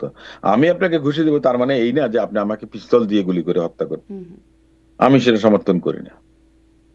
একজন আইনজীবী হিসেবে কিংবা একজন সাধারণ নাগরিক হিসেবে আমি এটা সমর্থন আইন করি কি না। করে? আইন করে সমর্থন। নো, নিঃসন্দেহে না, তাহলে ওই যে দেখামাত্র গুলি নিঃসন্দেহে না। করার নির্দেশ, ব্রাশ ফায়ার করার নির্দেশ, সেটা কি আইন সমর্থন করেন? স্বরাষ্ট্র উপদেষ্টা কিন্তু সমর্থন করছেন। এখন কথাটা হচ্ছে যে কতটুকু মনে করেন যে আপনার ইনজুরি বা ড্যামেজ অন্যদের প্রতি ইনফ্লিক্ট করবেন, তার উপরে কিন্তু ডিপেন্ড মানে সেটা ডিপেন্ড করবে। যেমন আপনি কামান নিয়ে আসলেন অবৈধভাবে আমার উপরে আক্রমণ করার জন্য, তখন আপনাকে কি করা উচিত? আপনাকে কি আমি ঘুষি দিব? নিঃসন্দেহে না, রিজনেবল ফোর্সটা অ্যাপ্লাই করতে হবে। আপনি সেটা কি এই বক্তব্যে রিজনেবল পরিস্থিতির ফোর্স উপরে অ্যাপ্লাই করার ডিপেন্ড বার্তা করে। পাচ্ছেন? আপনি আসলে কি বার্তা পাচ্ছেন আইনজীবী হিসেবে, যদি জিজ্ঞাসা করি যে? না না, আমি একটা কথা বলেছি, আমি একটা কথা বলেছি তো, আপনি যদি আমার কাছে ট্যাঙ্ক নিয়ে আসেন কিংবা আপনি পিস্তল নিয়ে যদি আসেন, অবৈধ আগ্নেয়াস্ত্র নিয়ে যদি আসেন, তখন আমি কি করব আপনি বলেন? মানে তখন কি, মানে অস্ত্র পানি, নিয়ে আসছে বলে তাকে গুলি করে দেব, এটা আমার সেলফ ডিফেন্স হবে? না আপনি পানি পড়া দেবেন, ফু দেবেন, তাই না? আপনি পানি পড়া দেবেন কিংবা ফু দেবেন, এই তো, আরেকজন নিবৃত্ত হয়ে যাবে। মানে খুব অদ্ভুত ব্যাপার, মানে যখন আমাকে যদি আওয়ামী শোনেন, লীগের লোকজন আমাকে এই যদি কথাগুলো কেউ, বলেন যে কেউ আমি যদি আপনাকে মারতে না আসে, না, পুলিশ যখন পুলিশকে পিটিয়ে হত্যা করছে, তখন কি করবেন আপনি? তাদেরকে ফুলের মালা দিয়ে বরণ করবেন? মানে যখন তাদেরকে এই প্রশ্নগুলো করি, তখন তারা এই উত্তরটা দেন, যখন আপনাকে কেউ গুলি করে পুলিশকে মারতে আসবে, পুলিশ কি ফুলের মালা দেবে? পুলিশকে কেউ গুলি করে মারতে এসছে, আমি এই ধরনটা শুনিনি তো। মানে অভ্যুত্থানে আমি তো পুলিশ এটা নিহত হন শুনিনি। নাই, পুলিশ সদস্যরা? পুলিশ নিহত হয়েছেন, গণপিটুনিতে নিহত হয়েছে। হ্যাঁ, তখন পুলিশ কি করতে কারণ পারতো? পুলিশের, শোনেন, পুলিশের যে অ্যাট্রোসিটিটা ছিল, সেটা সেটা যে কোনোভাবেই জায়গায় ছিল, জাস্টিফাইড না। জনগণের মাঝে যে ক্ষোভ যেটা তৈরি হয়েছিল, কারণ তার আগে তো পুলিশ একচেটিয়া করে গেছে। আপনি তো গণ অভ্যুত্থানের কথা বলছেন, গণ অভ্যুত্থান এক জিনিস, প্রথম কথা হচ্ছে গণ অভ্যুত্থান এক জিনিস, আর নর্মাল কর্মকাণ্ড আরেক জিনিস, হরতাল অবরোধ সেগুলোতে আরেক জিনিস। আপনি তো একটার সঙ্গে আরেকটা মেলালে হবে না তো। মানে এখানে আপনি তাহলে যদি মনে করেন যে গণ অভ্যুত্থানকে আপনি এত আন্ডারমাইন করছেন তার কেন? মানে এখানে আসলে মানে কেউ যদি আগ্নেয়াস্ত্র নিয়ে আসে, অস্ত্রধারী কেউ আসে, বা যদি কেউ বাসে আগুন দিতে আসে বা ককটেল বিস্ফোরণ করে, তাদেরকে দেখামাত্র গুলি করা যাবে, মানে এটি আইনি হবে? দেখেন, আমি একটু বলি, ককটেল বিস্ফোরণ কিংবা অগ্নিসংযোগ করতে আসছেন, সে জায়গাতে তাকে আটক করবেন। কিন্তু আগ্নেয়াস্ত্র নিয়ে যখন আমাকে হামলা করতে আসবে, তখন সেটার বিচারটা, বিবেচনাটা ভিন্নভাবে হবে। আমি ওটাকে সমর্থন করি না যে কেউ মনে করেন যে অগ্নিসংযোগ করতে এসছেন কিংবা আপনার ককটেল বিস্ফোরণ ঘটাতে এসছেন, তার জন্য তাকে হত্যা করব, কিন্তু বলছেন সেটা তো আমি সমর্থন মানে করি না। পুলিশের পক্ষ থেকে এরকম বলছে এবং স্বরাষ্ট্র উপদেষ্টা সমর্থন করছেন, তাহলে স্বরাষ্ট্র উপদেষ্টার এই বক্তব্য প্রসঙ্গে আপনি কি বলবেন যে এটিও সেলফ ডিফেন্স বা জানমালের রক্ষার ক্ষেত্রে যদি কেউ যানবাহনে আগুন দিতে আসে বা আমি ককটেল বিস্ফোরণ পরিষ্কার কথা বলি, প্রপোর্শনাল হতে হবে। যে কোনো কিছু আপনার রিজনেবল এবং প্রপোর্শনাল হতে হবে, এটা আমি বলছি। এখন উনি কোন প্রসঙ্গে বলেছেন, কোন প্রেক্ষাপটে বলেছেন, সেটা ভিন্ন বিষয়। কিন্তু পরিষ্কার কথা, আইনের কথা হচ্ছে যে আপনার যতক্ষণ পর্যন্ত আমার জীবনহানি না ঘটানোর মতো কোনো ঘটনা না ঘটে, ততক্ষণ পর্যন্ত আমি অন্যের জীবনহানি ঘটাবো না। এটাই হচ্ছে যে আইনের ম্যাক্সিম। জি, কিন্তু দেখা মাত্র গুলির নির্দেশনা স্বরাষ্ট্র উপদেষ্টা বলছেন এটি আসলে জানমালের রক্ষার্থে বা এটা সেলফ ডিফেন্স, এই প্রসঙ্গটা তিনি বলছেন। এই জন্যই আমি আসলে দেখেন, স্পষ্ট হতে আমি চাইছিলাম। একটু বলে নেই আপনাকে, নিশ্চয়ই। এই কথাটা অনেক সময় আমরা পলিটিক্যাল রেটরিক থাকে, ওই সেম জিনিসটাই মনে করেন যে ওনারা করেছেন, ওই রেটরিকটা অ্যাপ্লাই করেছেন, যার কারণে বাংলাদেশে মনে করেন যে শেখ হাসিনার ফাঁসির আদেশ হওয়ার পর আওয়ামী লীগের একজন নেতাকর্মীকেও আত্মাহুতি দিতে দেখা যায়নি। পক্ষান্তরে যখন জামায়াতের নেতাদের ফাঁসি হয়েছিল, যেমন দেলাওয়ার হোসেন সাঈদীর ফাঁসির আদেশ হওয়ার পরে 200-র উপরে মনে করেন যে তাদের নেতা শহীদ হয়েছেন বা হত্যাকাণ্ডের শিকার হয়েছেন কিংবা আত্মাহুতি দিয়েছেন। কিন্তু ঘৃণিত মানে প্রধানমন্ত্রী তখন শেখ একটা হাসিনার সহিংস পরিবেশ সৃষ্টি ফাঁসির হয়েছিল। রায় হয়ে, যেটাই হোক না কেন, আপনার সহিংস বলেন বা যা আবেগ বলেন, আপনি সহিংস কেন বলছেন? আবেগ হতে তখন পারে, একটা গুজব তৈরি হয়েছিল ইমোশন হতে চাঁদে পারে। দেখা গেছে সাইদিকে, সেই মানে তাকে। তো চাঁদে দেখা গেল, তো সেটা তো আবেগের কথা, তাই না? কবি চাঁদে যায় কল্পনা দিয়ে, বিজ্ঞানী চাঁদে যায় রকেটে, জামাত ইসলাম গেছে আবেগে। সমস্যা আছে আপনার? না তো এই জনগণের আবেগে সমস্যা আছে? যখন এখন যদি কেউ হাসিনা, শুনেন, যানবাহনে আওয়ামী আগুন লীগ দেয়, তাহলে নেত্রী, সেই আবেগে শুনেন, আপনি আওয়ামী ধরেন লীগ কেন নেত্রীর মানে? ফাঁসি হয়েছে, আওয়ামী লীগ নেত্রীর ফাঁসি হয়েছে, একজন নেতা কর্মীও রাস্তায় আসেন নাই না, কেউ কেউ আপনার তো হত্যাকাণ্ডের মিছিল শিকার করছে, হতে। তাদেরকে ধরে নিয়ে যাওয়া হচ্ছে, কেন আবেগে নেমেছেন ধরেন কেন তাহলে? কোথায় পেয়েছেন আপনি মিছিল হয়েছে? মিছিল হয় নাই, কোন বিভিন্ন জায়গায় জায়গায় পেয়েছেন? মিছিল হয়েছে, কোথায় তাদেরকে হয়েছে গ্রেপ্তারও তো হয়েছে। ওইগুলি? আমরা তো জানি না, আমরা তো দেশে থাকি, আমরা তো শুনিনি, আমরা তো দেখিনি। আমরা আমাকে সুইসাইড করেছে কেউ, না, আত্মাহুতি দিয়েছে কেউ? সুইসাইড তো কেউ করেন নাই, কিন্তু বিভিন্ন জায়গায় বাসে আগুন আহারে, দেওয়ার ঘটনা এত বড় ঘটেছে। নেত্রী 15 বছর ধরে দেশ শাসন বাসে করলো, আগুন দেওয়ার ঘটনা ঘটেছে, ককটেল বিস্ফোরণের ঘটনা ঘটেছে, মিছিল হয়েছে এবং নেতাকর্মীদের তো গ্রেপ্তারও করা সেটা হয়েছে। কি আওয়ামী লীগ করেছে আপনি বলতে চান? তাহলে কারা করেছে? না অন্য কেউ সুযোগ নেওয়ার জন্য করেনি বলেন? কারা করেছে? আপনি ধরে নিলেন কেন তারা আওয়ামী লীগ করেছে? তাহলে কারা করেছে? শোনেন, শেখ হাসিনার প্রতি আওয়ামী লীগের নেতাকর্মীদের ঘৃণা এত বেশি যে একটা মিছিল করতেও আসে না। যারা এই বাসে আগুন দিয়েছে কিংবা আপনি মনে করেন যে ককটেল বিস্ফোরণ ঘটেছে, ওই 25,000 টাকা দিলে বাসে আগুন, 500 টাকা দিলে একটা ককটেল ফোটানো, 8,000 টাকা দিলে মিছিল করা। আপনি খুঁজে পাচ্ছেন আওয়ামী লীগ? কোথায় খুঁজে পেয়েছেন আপনি আওয়ামী লীগ? তার মানে এই আওয়ামী লীগ আছে, আমি রেটটা নিঃসন্দেহে জানা। স্বীকার করি না, আমি নিঃসন্দেহে অস্বীকার করব না। আমি একটা কথা বলি, আওয়ামী লীগের 15% 20% মনে করেন যে সমর্থক বাংলাদেশে আছে, থাকবে, তারাও কিন্তু আসছেন না, কারণ তাদের নেত্রী তাদেরকে ফেলে নিয়ে বিদেশ চলে গেছেন এবং উল্টা তাদেরকে বিপদের মধ্যে ফেলে দিচ্ছেন বারবার বিভিন্ন কথাবার্তা বলে। আপনি যদি বলেন যে ডেডিকেশন, কনভিকশন, ইমোশন, এগুলো যদি থাকতো তাহলে বাংলাদেশে আরো অনেক কিছু হতো। এই যে আমি দেখছিলাম প্রথম আলোতে কিছুই হয়। আওয়ামী লীগের ঝটিকা মিছিল, মানে এটা একদম এই সময় না, ফাঁসির আদেশ দেওয়ার পরে, মানে বিভিন্ন কয়েকদিনের মধ্যেই ঘটনাগুলো বলছিলাম যে আগে পরের ঘটনা। 244 জন গ্রেপ্তার, নিষিদ্ধ আওয়ামী লীগের ঝটিকা মিছিল করা, 46 জন গ্রেপ্তার, এটা নিউজ 24, আগেটা বলছিলাম প্রথম আলো। মানে এরকম দেখছি আপনারা মানে বলছিলেন যে আওয়ামী লীগের 46 জন গ্রেফতার, আওয়ামী লীগের তো 46 লাখ গ্রেফতার হওয়ার কথা ছিল। 5 46 দিন জন আগে। নিয়ে এত আত্মতৃপ্তি কেন? আত্মতৃপ্তির কথা বলছি 46 না, জন নিয়ে এত আত্মতৃপ্তির আত্মতৃপ্তি কথা, কি আছে? আত্মতৃপ্তির কথা তো নিশ্চয়ই না, কিন্তু আপনি বলছিলেন যে কেউ তো তাহলে নামে নাই। আমি বলছিলাম যে যদি এরা এই নামেন, 46 এরা জন যদি নেমেছে, আবেগের আপনি বশে আমাকে নামেন, তাহলে বলেন। গ্রেপ্তার কেন? শোনেন, বাংলাদেশে আওয়ামী লীগের 2-3 কোটি ভোটার আছে, আত্মতৃপ্তি আমার না আপনার, এটা আপনি ভালো বোঝেন, জনগণ ভালো বুঝবে। 2-3 কোটি ভোটার আছে, মানে তাতে কি, মানে সেটাতে কি বার্তা দিচ্ছেন আমি ঠিক বুঝলাম। না, বার্তা দেওয়ার কিছু নেই, এটা বাস্তব। কিন্তু তারা আসছে না, তারা আসছে না, কারণ তাদের কাণ্ডারি তাদেরকে ফেলে বিপদগ্রস্ত করে চলে গেছেন। আওয়ামী লীগের তো 20% 30% ভোট ছিল নাকি? এটি একটা কারণ তো বটেই, এটিতে তো নিশ্চয়ই ক্ষুব্ধ হওয়ার মতো যথেষ্ট কারণ থাকতেই পারে, কিন্তু কারণ এটিও কিনা যে তাদের তো নিষিদ্ধ করা হচ্ছে, তারা তো নামলেই তাদেরকে গ্রেপ্তার করা হচ্ছে, সেটি কি কারণ না? দেখেন, এই কথাগুলো তো আওয়ামী লীগও বলতেন, আপনারাও বলতেন, বিএনপি তো ছিল, তাই না? সে সময় কিন্তু এ ধরনের কথাগুলো বলা হতো। ডেডিকেশন, কনভিকশন, ইমোশন সবকিছু যদি থাকতো, আপনি নিষিদ্ধ করলেন কি করলেন না, তাতে কিছু কি যায় আসে? রাজনীতি কি কারো কোনো নিষেধ, বাধা নিষেধের উপেক্ষা মানে কখনো? নিঃসন্দেহে না। আপনি কাউকে মানে কারো রাজনৈতিক মতবাদকে আমি নিষিদ্ধ করে ঠিক কোনোদিন মানে চলতে মানে পারেন না। মানে অনেক দিন ধরে আসলে আপনাদের সাথে কথা হয় তো, নেতাদের সাথে কথা হয় তো, যখন বিএনপি আগে মিছিল করতো তখনও আওয়ামী লীগের নেতাদেরকে আমরা যখন প্রশ্ন করতাম কেন আপনারা মিছিলে বাধা দিচ্ছেন, কেন ওই একই দিনে আপনারা কর্মসূচি রাখছেন, তখন তাদের কাছে শোনা যেত যে বিএনপির মিছিলে লোক আসে না, বিএনপি মিছিলের ডেকে নেতারা খিচুড়ি রান্না করেন বাসায় বসে বসে, নেতারা বাসায় বসে ঘুমান, সিরিয়াল দেখেন ইত্যাদি কথাবার্তা তখন তারা বলতেন, যে নেতারা তো আসেন না রাস্তায়, যদি আসতেন তাহলে কি এই হতো সেই হতো, এইরকম বক্তব্যগুলো তখনও শুনতাম। ব্যারিস্টার অসীম, ওটা শুনেছিলেন, কিন্তু ওটা যে মিথ্যা ছিল সেটা প্রমাণিত হয়েছে জুলাই আগস্ট অভ্যুত্থানের মধ্য দিয়ে। বিএনপির লোকরা যদি না থাকতো তাহলে কিন্তু এই শেখ হাসিনার পতনটা হতো না। জি জি, তা তো বটেই।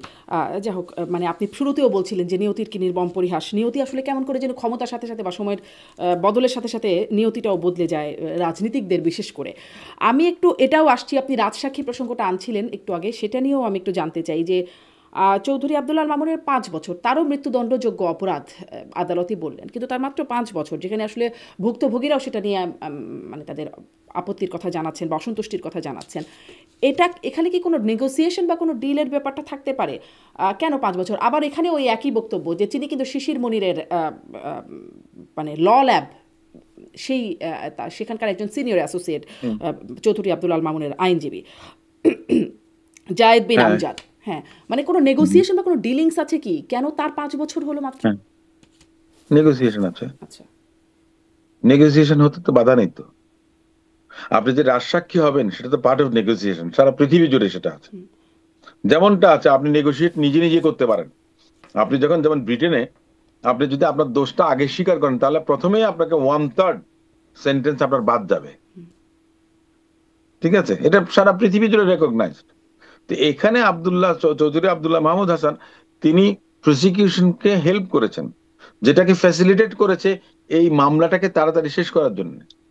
এখন আপনি যদি বলেন যে শুধু কি ওনার এইতে হয়েছে, না আরো সাক্ষী ছিলেন, জাতিসংঘ প্রতিবেদন দিয়েছে, সেটাও একটা বড় বিষয়, যেখানে শেখ হাসিনা এবং শেখ হাসিনা সরকারকে দায়ী করে প্রতিবেদন দিয়েছিল। সো এখানে কোনো কিছুর ব্যত্যয় ঘটেছে বলে আমি মনে করি না। আর হ্যাঁ, negotiation, of course negotiation is allowed, এবং নেগোসিয়েশন, পার্ট অফ নেগোসিয়েশন। ওনার মনে করেন যে 5 বছরের জেল হয়েছে। এখন বাংলাদেশের জনগণের কিন্তু প্রত্যাশা ছিল কি, শেখ হাসিনার বিচার। ইভেন আপনার স্বরাষ্ট্রমন্ত্রী কামাল সাহেবেরও না। সো এটা ধরে নিতে হবে, এটা বাস্তবতা। না, কিন্তু অপরাধ করলে তো বিচার হতে হবে, তাই না? জনগণের প্রত্যাশার মানে যদি অপরাধ থাকে তাহলে তো অপরাধ, বিচার হতে হবে। না না, একটা আমি তো বললাম আপনাকে যে অপরাধ করলে, মনে করেন যে ইউরোপ বলেন, আমেরিকায় বলেন, সভ্য যে সমস্ত দেশগুলো আছে, সে অপরাধে, কোনো অপরাধী যদি তার অপরাধ এট দ্য ফার্স্ট ইনস্টেন্স যদি সে স্বীকার করে, তাহলে সে প্রথম কথা হচ্ছে যে 1/3 তার রেমিট হয়ে যাবে। 10 বছরের জায়গায় তার 3.5 বছর বাদ যাবে। তারপরে কন্ডাক্ট তাহলে আরো আপনি বাদ মনে যাবে। করছেন যে চৌধুরী আব্দুল্লাহ মামুনের যে সাজাটা ৫ বছরে সেটি মানে ঠিকই আছে, কোনো সমস্যা নেই? দেখেন, ওনারটা সাজাতে তো এখন হয়েছে। এখন যদি আপিল করেন উনি, যে না ওনার এটা মওকুফ হবে, আবার অ্যাট দ্য সেম টাইম বাদী যদি আপিল করেন যে না ওনার এটা বাড়াতে হবে, সেটা উচ্চ আদালতে গিয়ে তখন সিদ্ধান্ত হবে।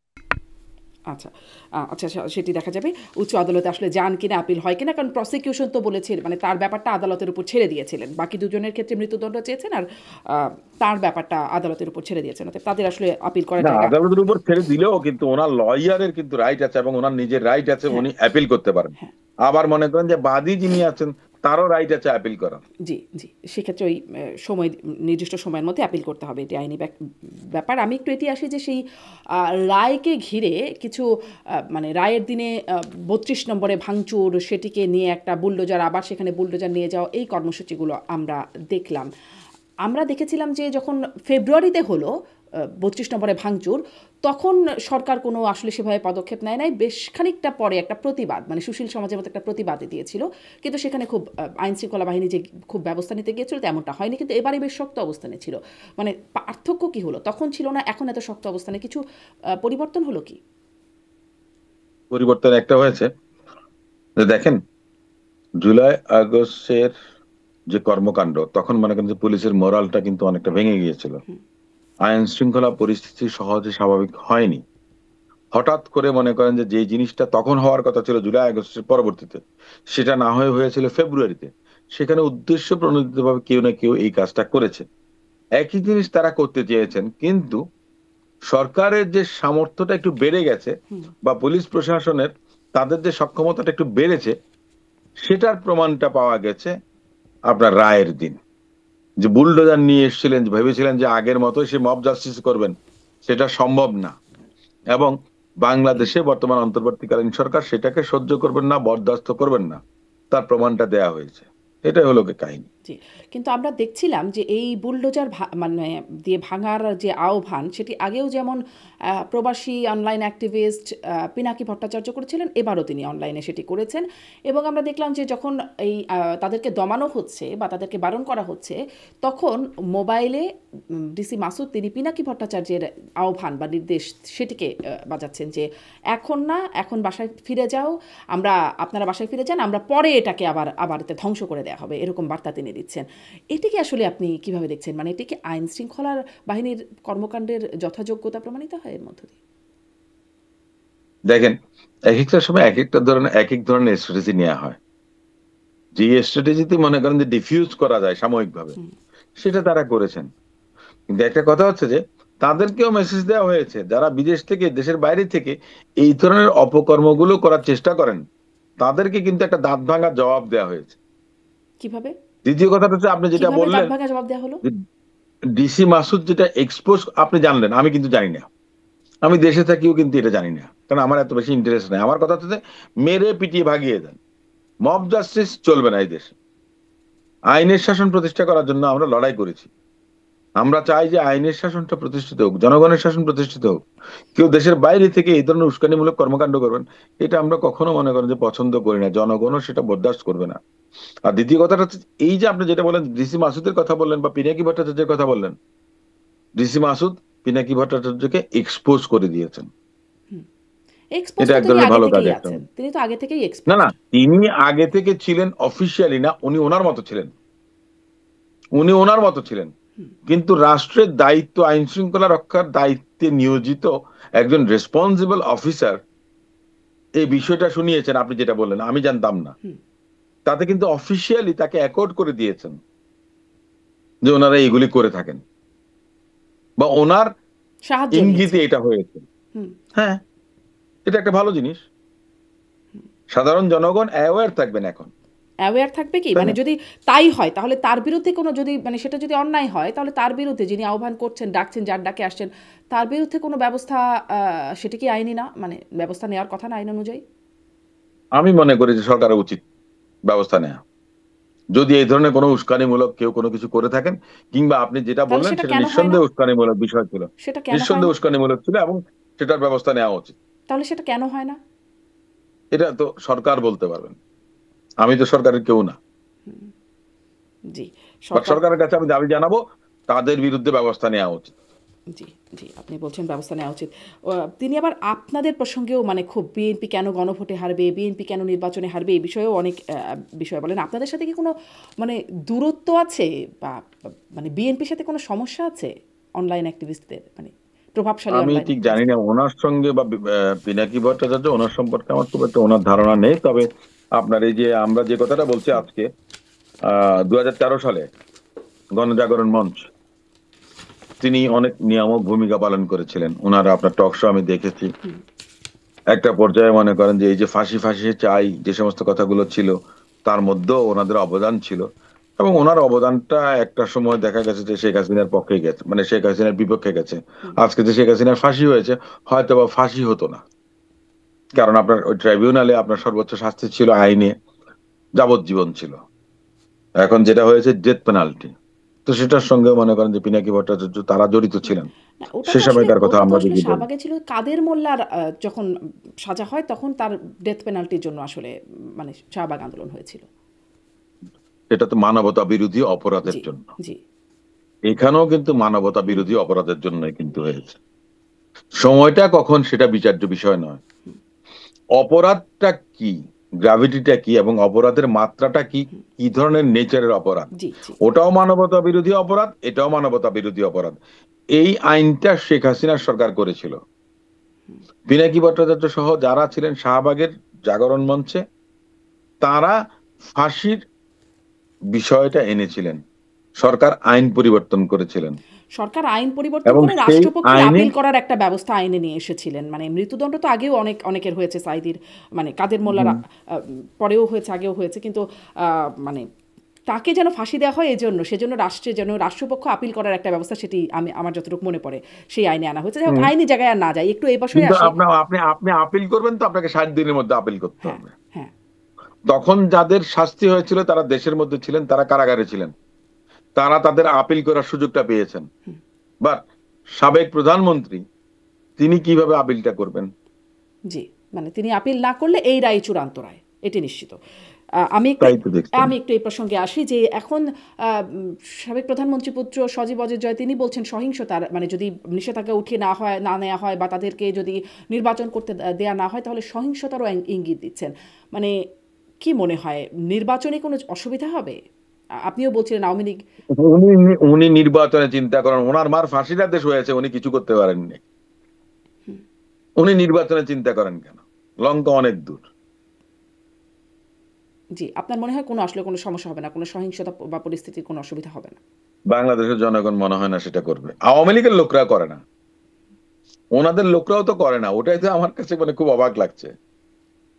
আওয়ামী লীগের লোকরা সাহস করে নামেন না। আমি তো একটা কথা বলেছি, জামাতের নেতাদের যখন ফাঁসি হয়েছিল ১৩ তারিখ তখন তো বেশ ভালোই লকডাউন দুশোর, পালিত হলো। মানে তাহলে সেটি কেন কবে, হলো? ১৩ তারিখ যে লকডাউন। কবে 13 তারিখে হ্যাঁ।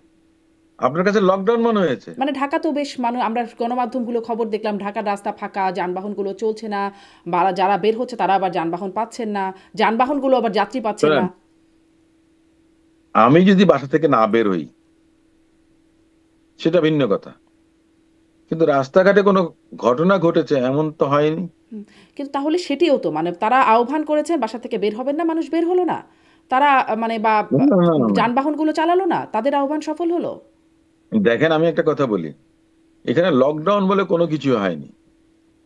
আমরা তো গেলাম, আসলাম, কোর্ট করলাম, সবকিছু করলাম, আমার কাছে তো কোনো কিছু আমি উপলব্ধি করিনি। ঢাকা শহর কি একদম সেরকম যানজটের শহরই ছিল? যানজটে ছিল না, আমি বলেছিলাম যে শেখ হাসিনার রায় 3 দিন পর পর পেছানো উচিত, একটু শান্তিতে মনে করেন যে আমি কোর্টে যেতে পারি, 15-20 মিনিট আমি কোর্টে যেতে পারি, না হলে আমাকে 1 ঘন্টা যেতে হুম। হয়। কিন্তু এই যে ১ ঘন্টার রাস্তা ১৫-২০ এই মিনিটে নেমে আসলেন, তার মানে অনেক মানুষ রাস্তায় যায় হুম, নাই। তারা কি আসলে না আহ্বানে সাড়া যায়নি দিল? তার মানে কি এটা কি লকডাউন? এটা কি লকডাউন? এটাকে আপনি লকডাউন কেন বলছেন? হ্যাঁ, এটা আমি বলছি না। ভলান্টারি। তারা আমি আহ্বান যাইনি। করেছেন লকডাউনে যে মানুষ ঘর থেকে বের হবেন না। যানবাহন চালাবেন না। তো শোনেন, সেরকমটা হলো কিনা? তাছাড়া মানুষ ঘর ১ ঘন্টার থেকে রাস্তায় বের ১৫ হন মিনিট গেলেন নাই, কি করে? শোনেন, মানুষ ঘর থেকে বের হন নাই কিংবা যানবাহন চলেনি তাতে জীবনযাত্রার মান কোনো মতেই কখনো কিন্তু কমেনি। কেন মানুষ বের হলো না? কেন কাজকর্ম যানবাহন যা চলল না? হওয়ার হয়েছে। কেন হলো না এটা মানে? আমি তো একটা কথা বলছি যে আপনাকে, আমি যদি আমার বাসা থেকে আমি গাড়ি বাইর বাইর না করি, আমি মনে করেন যে পাবলিক ট্রান্সপোর্ট ইউজ করলাম, রিক্সা ইউজ করলাম, আমার গাড়ি যদি আমি বের না করি, কাজকর্ম যা চলা তা চলেছে, হুম। আমি আমার গাড়ি বের করলাম না, আমি রিক্সায় গেলাম, বাইক রাইডে গেলাম, আমি কোনো কাজকর্ম কোনো কিছু থেকে থাকেনি, থেমে থাকেনি। অনেক শিক্ষা প্রতিষ্ঠান অনলাইনে ক্লাস নিয়েছে। এরকম ঘটনা ঘটেছে? সেটা তাদের ব্যাপার, আমি তারা আসলে এই করেছে। প্রশ্নটাই করছি যে যারা করলেন তাদেরই ব্যাপার। কিন্তু তারা কি আহ্বানে সাড়া দিলেন? কেন তারা এটা করলেন? মানে জীবন না, এটা আহ্বানে সাড়া দেওয়ার সাধারণের বিষয় ব্যত্যয়টা না। কেন ঘটলো? শোনেন, এটা আহ্বানে সাড়া দেওয়ার বিষয় না, রেসপন্সিবল হিসেবে তারা তাদের দায়িত্ব পালন করেছে। শিক্ষা প্রতিষ্ঠানের শিক্ষকরা কিংবা তারা সেখানে জড়িত আছেন অ্যাডমিনিস্ট্রেশনে, তারা তাদের ছাত্রছাত্রীদেরকে কোনো রিস্কের মধ্যে রাখতে চাননি। এটাকে কেন আপনি ধরছেন যে মানে আহ্বানে সাড়া দিয়েছে? মানে আপনি আহ্বানে সাড়া দিতে পারতেন, আমি আপনি যদি ভিজিবল মিছিল মিটিং দেখতে পারতেন, 10 জন 20 জন গুলিবিদ্ধ হয়েছে, 5 জন মনে করেন যে আত্মহত্যা করেছে, এটার সঙ্গে মেলানোর কোনো কারণ নাই। আত্মহত্যা তো করেন না, মানে ঢাকা ফাঁকা কেন হলো? ঢাকায় লকডাউন করলেন, তাতে না ঢাকা না, এই ফাঁকা কেন হলো? ফাঁকাতে আমাকে একটা কথা বলেন, এই ফাঁকাতে কোনো ম্যাটেরিয়াল তফাৎ হয়েছে? আপনারা কেন লকডাউন বলছেন? লকডাউন হবে তখন যখন ম্যাটেরিয়ালি সেটা এফেক্ট করেছে, জীবনযাত্রার কোনো পরিবর্তন হয়নি। এটাই কি জীবনযাত্রার পরিবর্তন না, যে ভরা ঢাকা, জ্যামের ঢাকা ফাঁকা, সেটাই কি একটা পরিবর্তন না? দেখেন, এটা 3 দিন, আমি তো বলেছি 3 দিন পর পর এরকম দেওয়া জি, উচিত তাহলে হবে লকডাউন। তাহলে আপনাদের জন্য, খুব আপনাদের জন্য শান্তি অনেক লাগে। না না, অনেক খুব ভালো লাগবে। জি, অনেক অনেক সুবিধা হবে আপনি বলছিলেন। একটু আপনার নির্বাচনী আসনের কথা বলি, ঢাকা 10-এর আসনের কথা। সেখানে আমরা জানতে হুম, পাচ্ছি হুম। বিএনপি উপদেষ্টা আসিফ মাহমুদের জন্য ফাঁকা রাখা হচ্ছে। এরকম একটা আলোচনা কিন্তু নিশ্চয়ই শুনেছেন। আসলে না, কি? এই ধরনের কোনো, না, আসলে কি? এটা সঠিক না। এটা সঠিক না। তাহলে ওখানে কি, মানে আলোচনায় কে এই কি বিষয়টা আছে? সঠিক না। না, এখানে এখানে ব্যাপার হচ্ছে যে আমরা মনে করেন যে দুজন প্রার্থী আছে, বিএনপি এখনো সিদ্ধান্ত নিতে পারছেন না যে কার অবস্থানটা ভালো, সেটা সিদ্ধান্তটা নিতে পারছেন না। সেজন্য আরো একটু অপেক্ষা করছেন, এখনো তো সময় আছে। মানে আপনি এবং রবিউল আলম রবি, এই দুজন হুম প্রার্থীর মধ্যেই হুম হুম। বিএনপি চিন্তা করছেন, আসিফ মাহমুদ চিন্তার মধ্যে নাই। নো, আমি তো মনে করি না। এটা আপনি নিশ্চিত করে বলতে পারেন? কারণ অনেক গণমাধ্যমে এই খবরটা কিন্তু দেখছি আমরা, যে আসিফ মাহমুদকে বিবেচনায় নিচ্ছে ঢাকা বিএনপি। দেখেন, আমার কাছে যেটা মনে হয়, আসিফ মাহমুদকে নেয়ার মতো কোনো কারণ বিএনপির নেই। কেন নেই? আসিফ মাহমুদের যে কন্ট্রোভার্সি, এবং এই উপদেষ্টা পরিষদের মধ্যে যতজন উপদেষ্টা আছেন তাদের মধ্যে সবচেয়ে বেশি দুর্নীতিগ্রস্ত তিনি। এই বিষয়টা মনে করেন যে বিভিন্নভাবে এসছেন। ওনার এপিএস এর বিরুদ্ধে দুর্নীতি দমন কমিশন তদন্ত করছেন। উনি যে ধরনের বক্তব্য দিয়েছেন বিএনপির বিরুদ্ধে, বিএনপি তাকে নেওয়ার তো কোনো কারণ নেই তো। একজন আসিফ মাহমুদ যদি আপনি মনে করেন যে নির্বাচন যদি করতে হয়, অন্তর্বর্তীকালীন সরকার থেকে পদত্যাগ করতে হবে, তাই না? নিশ্চয়ই। পদত্যাগ করলে কি হবে? আপনার পতাকা নেই। পতাকা না হলে আপনি কি? পিয়ন চাপরাশির মতো। এটা বোঝেন? বিএনপিও ভালো করে বোঝে, জনগণও ভালো করে বোঝে। তাহলে কেন নেবেন আপনি ওনাকে? উনি কি এমন হনু ওনাকে তাহলে কি নিতে হবে? এই যে আমি আলোচনাটা তা চলছে, মনে এটা করি। পুরোপুরি একটা গুজব বা গুঞ্জন, এটার কোনো বাস্তবতা নাই? আমি তাই মনে করি। জি। আমার কাছে তাই মনে হয়। জি, স্পষ্ট। আমার আ- কাছে তাই মনে হয়। আর বিএনপি এই ধরনের ব্লান্ডার কখনো করবেন, এটা আমি মনে করি না। জি, এনসিপির সাথে কি কোনো এবং সমঝোতা হচ্ছে বিএনপির? না, এই ধরনের কোনো আপনার আমি ঠিক বলতে পারবো না। এটা তো আমাদের দলের স্থায়ী কমিটি এবং দলের ভারপ্রাপ্ত চেয়ারপারসন জনাব তারেক রহমান সাহেব, ওনারা বলতে পারবেন। আচ্ছা, এই আমরা বিষয়টা আমি এখনো পরিষ্কার না। সম্প্রতি মির্জা ফখরুল ইসলাম আলমগীরের একটা বক্তব্য, সেটি খুব আলোচিত হলো, যে তিনি বলছেন যে আওয়ামী লীগের বিরুদ্ধে যত মামলা আছে, হয়রানিমূলক মামলার কথা তিনি বলছেন, যে যত মামলা আছে সমস্ত মামলা তুলে নেব, প্রতিহিংসার রাজনীতি করতে চাই না। এরকম একটা বক্তব্য, সেটি নিয়ে গণমাধ্যমে খুব আলোচনা, মানে আসলো এই খবরটা। তখন তিনি আবার বিবৃতি দিয়ে বললেন, যেটা বিভ্রান্তি ছড়াচ্ছে। তিনি বলছেন আওয়ামী লীগের মতো হয়রানিমূলক মামলা করতে চাই না। তিনি সংশোধন করে বলছেন যে এই ইউনিয়নে, মানে যেখানে তিনি কথা বলছেন সেইটার কথা বলছেন, এই ইউনিয়নে হয়রানিমূলক কোনো মামলা হলে আমরা তুলে নেব, কিন্তু দেশব্যাপী হয়রানিমূলক কোনো মামলা দায়ের বা তুলে নেওয়ার বিষয়ে কোনো বক্তব্য প্রদান করিনি। মানে হয়রানিমূলক মামলা তুলে নেওয়ার কথা বলছেন। কয়েকটা প্রশ্ন এখানে। তার মানে কি হয়রানিমূলক মামলাগুলো বিএনপি করছে, যে বিএনপি তুলে নেবে? এক। এবং যদি হয়রানিমূলক মামলা হয়ে থাকে, তাহলে শুধু সেই ইউনিয়ন কেন, দেশব্যাপী কেন হয়রানিমূলক মামলা তুলে নেওয়ার আহ্বান নয়? দেখুন, উনি ওনার এলাকাতে যখন বক্তব্য রাখছিলেন ঠাকুরগাঁতে, তখন বিষয়টা এসেছিল, সেই প্রসঙ্গে তিনি এই কথাটা বলেছিলেন। বিভিন্ন জায়গায় কিন্তু এ ধরনের হয়রানিমূলক মামলা হয়েছে। মামলাটা হয়েছে মানে কি,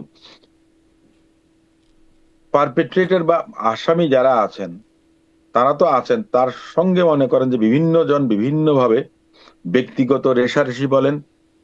যেমন আমার নিউ মার্কেট এলাকাতে একটা মামলা হয়েছে, যেখানে মুন্সিগঞ্জ জেলা বিএনপির সাংগঠনিক সম্পাদক, তাকে আসামি করা হয়েছে। কারণ পাশাপাশি দোকান ব্যবসা, বইয়ের ব্যবসা, একজনের সঙ্গে আরেকজনের একটা বিরোধ আছে, ওই মামলাতে নামটা ঢুকিয়ে দিয়েছে। হয়তো জানেন না যে তিনি যে মুন্সিগঞ্জ বিএনপির নেতা, কিংবা জামাতের একজন নেতা দোতলায় তিনতলায় থাকেন, বিএনপির নেতাকে আসামি করে দিয়েছেন। এটা যে শুধুমাত্র বিএনপি বা সাধারণ জনগণ করেছে তা না, কিন্তু এখানে এই মামলা বাণিজ্যের মধ্যে পুলিশ থেকে আরম্ভ করে সবাই জড়িত আছেন। সেক্ষেত্রে জনাব আমাদের মির্জা ফখরুল ইসলাম আলমগীর সাহেব, উনি ওনার এলাকার কথা বলেছেন। আমি মনে করি সমগ্র বাংলাদেশে যাদের কোনো ইনভলভমেন্ট কোনো কিছুর মধ্যে নেই, সেটা তদন্ত করে তাদের মামলা থেকে নাম বাদ দেওয়া উচিত। এটা ইউনিফাইডলি হওয়া উচিত, এবং এটা সারা দেশে হয়েছে, কিন্তু এটা অস্বীকার করবো না আমি। তাহলে তিনি কেন এই কারণ আহ্বানটা আমরা তো জানাচ্ছেন না? মানে আইনজীবী। এই আহ্বানের সংশোধনীতে কেন এটি বলছেন যে আমি পুরো দেশের কথা বলি নাই? মানে কেন বললেন না পুরো দেশের কথা? বলা তো উচিত, আপনিই বলছেন যে আপনি মনে করেন। দেখেন, আমি একটা কথা বলি, তিনি তো পুরো দেশের চিত্রটা জানবেন না। যদি না জেনে থাকেন, উনি ওনারটা জেনেছেন, কারণ ওনাকে ওখানে নির্বাচন করতে হবে, ওনার কাছে অভিযোগগুলো এসছে। আমার এলাকার কথা আমি বলতে পারবো, আমি জানি। আমি নিজেও অনেককে বলেছি যে ওনারা কোনো কিছুর সঙ্গে ইনভলভ না, কিংবা ওনারা দেখা গেছে যে আপনারা তদন্ত করে দেখবেন, যদি ওনাদের কোনো ইনভলভমেন্ট না থাকে তাহলে ওনাদেরকে অযথা হয়রানি করার দরকার নেই। কিংবা চার্জশিট যখন দেয়া হবে তখন ওনাদের নামটা যেন বাদ দেওয়া হয়, কারণ একজন আইনজীবী হিসেবে আমার দায়িত্ব আছে। আর আইনজীবী যেহেতু আছি আমি, নিঃসন্দেহে এই ধরনের অনেক মামলা আমাদের কাছে আসে। সে কারণে আমি বলছি, যারা পরবর্তীতে সরকারে আসেন, বিএনপি আসুক বা যারাই আসুন না কেন, হয়রানিমূলক মামলার ইনস্ট্যান্স আওয়ামী লীগ যেটা করেছে সেটা বিএনপি যেন কখনো কন্টিনিউ না করে, যদি বিএনপি ক্ষমতায় আসে। এখন এই মামলাগুলো বিএনপি করেছে আমি তা বলছি না, ভিকটিমের ফ্যামিলি কিংবা ভিকটিমের পক্ষ থেকে করেছে অনেকে। অনেকে দেখা গেছে যে আসামির নামও জানে না, আসামিকে সেটাও জানে না, ফায়দারা লুটেছে অন্যরা। তো সে ধরনের অবস্থা কখনো আপনার থাকা উচিত না। আমরা আইনের শাসনের কথা যখন বলি, সুশাসনের কথা যখন বলি, তখন নিঃসন্দেহে এই ধরনের মামলা মোকদ্দমা যেন কখনো না চলে, সেটার জি, ব্যবস্থা আমাদের সেটা তো সবারই করা খুবই উচিত, সে যৌক্তিক যারাই কথা। আসুক না কেন আপনি আমার। খুবই ন্যায্য কথা বলছেন, কিন্তু বাস্তবতা বা চিত্রটা এতটা ন্যায্য না, আপনিও সেটা বলছিলেন। এবং সেখানে বিশেষভাবে অভিযোগ আসে বিএনপির উপরে, যে বিএনপি এই মামলা বাণিজ্যের সাথে জড়িত। মির্জা ফখরুল ইসলাম আলমগীর হয়তো সেই উপলব্ধি থেকেই বলেছেন। দেখা যাক আসলে তার না, কথাটা। এই বিষয়টা ঠিক না। আমি কিন্তু জানি যে কোন কোন জেলা জামাতের নেতারা মামলা বাণিজ্য করেছেন এবং কি পরিমাণ টাকা পয়সা কামিয়েছেন, এই ধরনের কিন্তু অনেক উদাহরণ আছে। আমি তো আপনাকে বললাম, তো তাদের কলাবাগানে একটা বিরুদ্ধে থানার ব্যবস্থা কেন মামলার কথা আমি নিচ্ছেন না? বলতে পারি। না না, সেটা তো আমার ব্যবস্থা নেওয়ার কেউ নাই তো, ব্যবস্থা নেবে সরকার। আমি তো সরকারকে বলেছি যে এই ধরনের ঘটনা যেন না ঘটে, এবং তদন্ত করে প্রাথমিক তদন্তে যদি মনে করেন যে এই ধরনের বিভ্রান্তিমূলক কোনো তথ্য দেয়া হয়েছে, কাউকে আসামি করা হয়েছে, তাদেরকে চার্জশিট থেকে বাদ দেওয়া উচিত। এবং আমার এলাকাতে আমি আপনাকে গ্যারান্টি দিয়ে বলতে পারি, যারা এই ধরনের মিথ্যা মামলার শিকার হয়েছেন তারা কেউ কিন্তু হয়রানির শিকার হননি। কারণ আমি ব্যক্তিগতভাবে যাদেরকে চিনি আইন শৃঙ্খলা রক্ষাকারী বাহিনীর সঙ্গে, তাদের সঙ্গে আমি কথা বলেছি, জি, এবং তারা কেউ কিন্তু হয়রানির শিকার হননি। আপনি খোঁজ নিয়ে জানতে পারবেন জি, এই এলাকাতে, জি। যদি সব ধানমন্ডি, এলাকায়, নিউ যদি মার্কেট, সব কলাবাগান, এলাকায় হাজারীবাগ। এরকম দায়িত্ব নিয়ে কেউ কাজ আমি করতেন। সেটাই বলছি, জি, সবারই এই দায়িত্বটা নেওয়া উচিত, জি, নিশ্চয়ই। সবারই এই দায়িত্বটা নেওয়া উচিত। জনগণের প্রতিনিধি হিসেবে কাজ করবে, নিশ্চয়ই দায়িত্বটা আপনাদের নেওয়া উচিত। মির্জা ফখরুল ইসলাম আলমগীরের আর একটা বক্তব্য, আর দু একটা প্রশ্নের মধ্যে শেষ করবো। যে মির্জা ফখরুল ইসলাম আলমগীর বলছিলেন তার এলাকায় যে মানুষ জুলাই সনদ, গণভোট এগুলো বোঝে না, মানুষ বোঝে নির্বাচন। আমরা জয়নাল আবদিন ফারুক, সাবেক চিফ হুইপ, সাবেক মানে চেয়ারপারসনের উপদেষ্টা, বিএনপি চেয়ারপারসনের উপদেষ্টা, তিনিও বলছিলেন যে গণভোটের বিষয়ে না ভোট দেবার কথা বলছেন। এরকম একটা খবর গণমাধ্যমগুলোতে, বেশ কয়েকটা গণমাধ্যমে দেখছিলাম যে তিনি এই আহ্বান জানাচ্ছেন। আসলে বিএনপি কি গণভোটে নায়ের পক্ষে? দেখুন, আমি এই বিষয়টা তো বলতে পারবো না, এটা ব্যাপারে এখনো কোনো সিদ্ধান্ত হয়নি। কথাটা হচ্ছে যে গণভোট একটা কমপ্লিকেটেড ব্যাপার হয়ে গেছে। কমপ্লিকেটেড কেন হয়েছে? আপনার সেখানে 4টা শর্ত দেওয়া হয়েছে, 4টা প্রশ্ন করা হয়েছে। বিষয়টা হচ্ছে যে কতজন মানুষ বাংলাদেশের, মানে লিটারেসির রেটটা, মানে আপনার লেভেল অফ এডুকেশন, এটা একটা বড় বিষয় আছে। 20%-এর বেশি আমার মনে হয় না এই বিষয়টা বুঝবেন। 80% তারা তো কোনোটাই বুঝবেন না। আর দ্বিতীয় কথা হচ্ছে যে আপনার যে 4টা কোশ্চেন দেওয়া হয়েছে, তার মধ্যে মনে করেন যে কোনোটা যদি আমি না মনে করি কিংবা কোনোটাতে আমি হা মনে করি, তাহলে তো আমার কোনো অপশনটা থাকে না। ইম্পর্টেন্ট যে বিষয়টা আছে সেটা হচ্ছে যে সংবিধান সংশোধন করতে গেলে সংসদ লাগে। এই যে একটা, আমি কি বলবো, যে কনফিউশনটা জনগণের মাঝখানে আনা হয়েছে, এই দিক থেকে বিবেচনা করলে জনগণ কতটুকু সিদ্ধান্ত নিতে পারবেন আমি সেটা জানি না। কিন্তু কেউ না ভোটের পক্ষে ক্যাম্পেইন করেছেন আমি এখনো জানি না, আপনার থেকে আমি শুনেছি। জি, কিন্তু জনগণের তো আপনার ফ্রিডম আছে হ্যাঁ বা নাতে যাওয়ার। আমি ব্যক্তিগতভাবে গণভোটের পক্ষে ছিলাম না। কেন আমি ছিলাম না, আমি একটা কথা বলি। ধরুন না, আপনার জয়যুক্ত হলো, তখন কি হবে? তাহলে কি জুলাই স্প্রিট শেষ? তাই না? সেই কারণে বলছি রাজনৈতিক দলগুলোর উচিত ছিল একটা অ্যামিকেবল সেটেলমেন্টের মধ্যে আসা, একটা চার্টারে সাইন করা, যে আমরা যারাই ক্ষমতা আসি না কেন অন্যদেরকে নিয়ে আমরা পার্লামেন্টে এটাকে একসেপ্ট করে নেব, কমিটমেন্টটা থাকা উচিত ছিল। জি এখন দেখেন যুক্ত হলো, ঠিক আছে ধরলাম, পার্লামেন্টে গিয়ে যারা সরকারে আসলো তারা যদি না করেন, তারপরে আবার বলা হচ্ছে যে এত দিনের মধ্যে যদি না হয় এটা অটোমেটিক আইনে পরিণত হবে, তাহলে আপনি কি এখন পরবর্তী পার্লামেন্টকে বাউন্ড করতে পারেন? Future parliament, can it be bound by the past parliament? বা can a parliament, present parliament bind the future parliament? জি it doesn't go with the sovereignty of parliament. এই অনেকগুলো বিতর্ক আছে। তো এই বিষয়গুলোকে মনে করেন যে মাথায় রেখে আমি মনে করি যে এই গণভোটের কোনো প্রয়োজন ছিল বলে আমি মনে করি না। আর এখন যখন গণভোটটা গণভোট কখন আসে? হচ্ছেই দেখা বলা হচ্ছে যে বিএনপির দাবি, এটা অন্তত মানা হচ্ছে যে গণভোট আর নির্বাচনের দিন একই দিন। আপনি রাজনীতিক, আপনি একজন সচেতন নাগরিক হিসেবে আপনি আসলে গণভোটে হ্যাঁ না না নাকি বয়কট কি করবেন? আমি আপনাকে একজন আইনজীবী হিসেবে একটা কথা বলি, তত্ত্বাবধায়ক সরকারের একটা আছে কিন্তু গণভোটের, যে 4টা আছে, ক খ গ ঘ। আমি তো বলবো যে না। কেন বলবো জানেন? আমি তো আইনজীবী। এখনো তত্ত্বাবধায়ক সরকারের একটা মামলা আপনার 15th অ্যামেন্ডমেন্টের অ্যাপিলেট ডিভিশনে পেন্ডিং আছে। তো তাহলে একটা অ্যাপিলেট ডিভিশনে পেন্ডিং আছে একটা ম্যাটার আপনি এখানের মধ্যে এনে দিলেন, এটা তো আমি সমর্থন করতে পারি না একজন আইনজীবী হিসেবে। জি আপনি কি, আমাদের তো মনে করেন যে 3টে অর্গান আছে, এক্সিকিউটিভ আছেন, লেজিসলেচার আছেন এবং জুডিশিয়ারি আছে। একটা আরেকটাকে মনে করেন আপনার আউস্ট করছেন, খর্ব করছেন, আন্ডারমাইন করছেন। আমি কি সেটা সমর্থন করব? নিঃসন্দেহে না।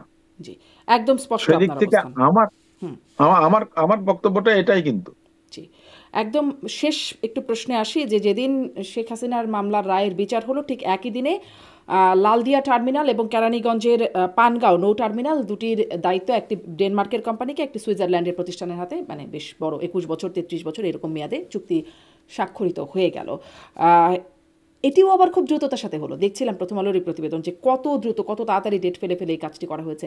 এবং এই রায়ের আলোচনার মধ্যে এই আলোচনাটা হারিয়ে গেল। এই বিষয়টিকে আপনি কিভাবে দেখছেন? কারণ এই বন্দর মানে তত্ত্বাবধান বিদেশিদের হাতে দেওয়া, এটা নিয়ে অনেক আলোচনা বিতর্ক সমালোচনা ছিল, সেটি এরকমভাবে হয়ে গেল এবং সেই শর্তগুলোও প্রকাশ করা হচ্ছে না।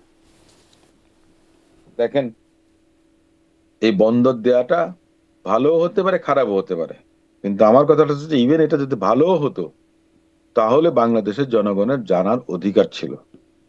অন্তর্বর্তীকালীন সরকার এত বড় সিদ্ধান্ত নেবেন আমার মনে হয় না এটা গ্রহণযোগ্য। রাজনৈতিক সরকারগুলো ইউজুয়ালি এই ধরনের বিষয়গুলো সিদ্ধান্ত নিয়ে থাকেন। কিন্তু বিএনপি অপেক্ষমান সরকার বলি অন্তর্বর্তীকালীন, বা বড় দল, এই মুহূর্তে সক্রিয় রাজনৈতিক দলগুলোর মধ্যে সবচেয়ে বড় দল হিসেবে বিএনপি তো কোনো আপত্তি প্রতিবাদ কিছু করলো কি? না আমি আনুষ্ঠানিকভাবে এই ধরনের কোনো বিষয় পাইনি, তবে না আমাদের মহাসচিবের পক্ষ থেকে কিন্তু বলা হয়েছে, তড়িঘড়ি করে এই সিদ্ধান্ত নেওয়া হয়েছে কিংবা জনগণকে জানানোর চুক্তি তো সুযোগ হয়ে দেওয়া গেল, হয়নি। চুক্তি তো স্বাক্ষর হয়ে গেছে। না, চুক্তি স্বাক্ষর হয়েছে ঠিক আছে, কিন্তু আমার কথাটা বিএনপির থেকে প্রতিক্রিয়া যেটা জানানো হয়েছে যে এটা করা উচিত হয়নি জনগণকে না জানিয়ে। এটা কি সবল প্রতিক্রিয়া না কিন্তু এখন দুর্বল বাকিটা প্রতিক্রিয়া? আমি এটাকে তো এক ধরনের সবল কিংবা দুর্বল বলবো না, এক ধরনের মনে করেন আহ অকার্যকর উপেক্ষা প্রতিক্রিয়া। করা বা যেটাই হোক না কেন, কিন্তু কথাটা হচ্ছে এটা একটা আপনার আপনার জনগণের সেন্টিমেন্ট যদি আপনি হোল্ড করেন তাহলে আরো বেশি স্ট্রং প্রতিক্রিয়া হওয়া উচিত ছিল, এটা আমি মনে করি। জি ব্যারিস্টার নাসিরুদ্দিন অসীম, অনেক ধন্যবাদ আপনাকে। আপনার সাথে অনেকক্ষণ কথা বললাম, অনেক গুরুত্বপূর্ণ বিষয়ে আপনার মন্তব্য, আইনি ব্যাখ্যা এবং আপনার অবস্থান জানবার সুযোগ হলো। অনেক ধন্যবাদ, আপনি আমাকে সময় দিলেন। আপনাকে ধন্যবাদ, দর্শকদের ধন্যবাদ। ধন্যবাদ সবাইকে।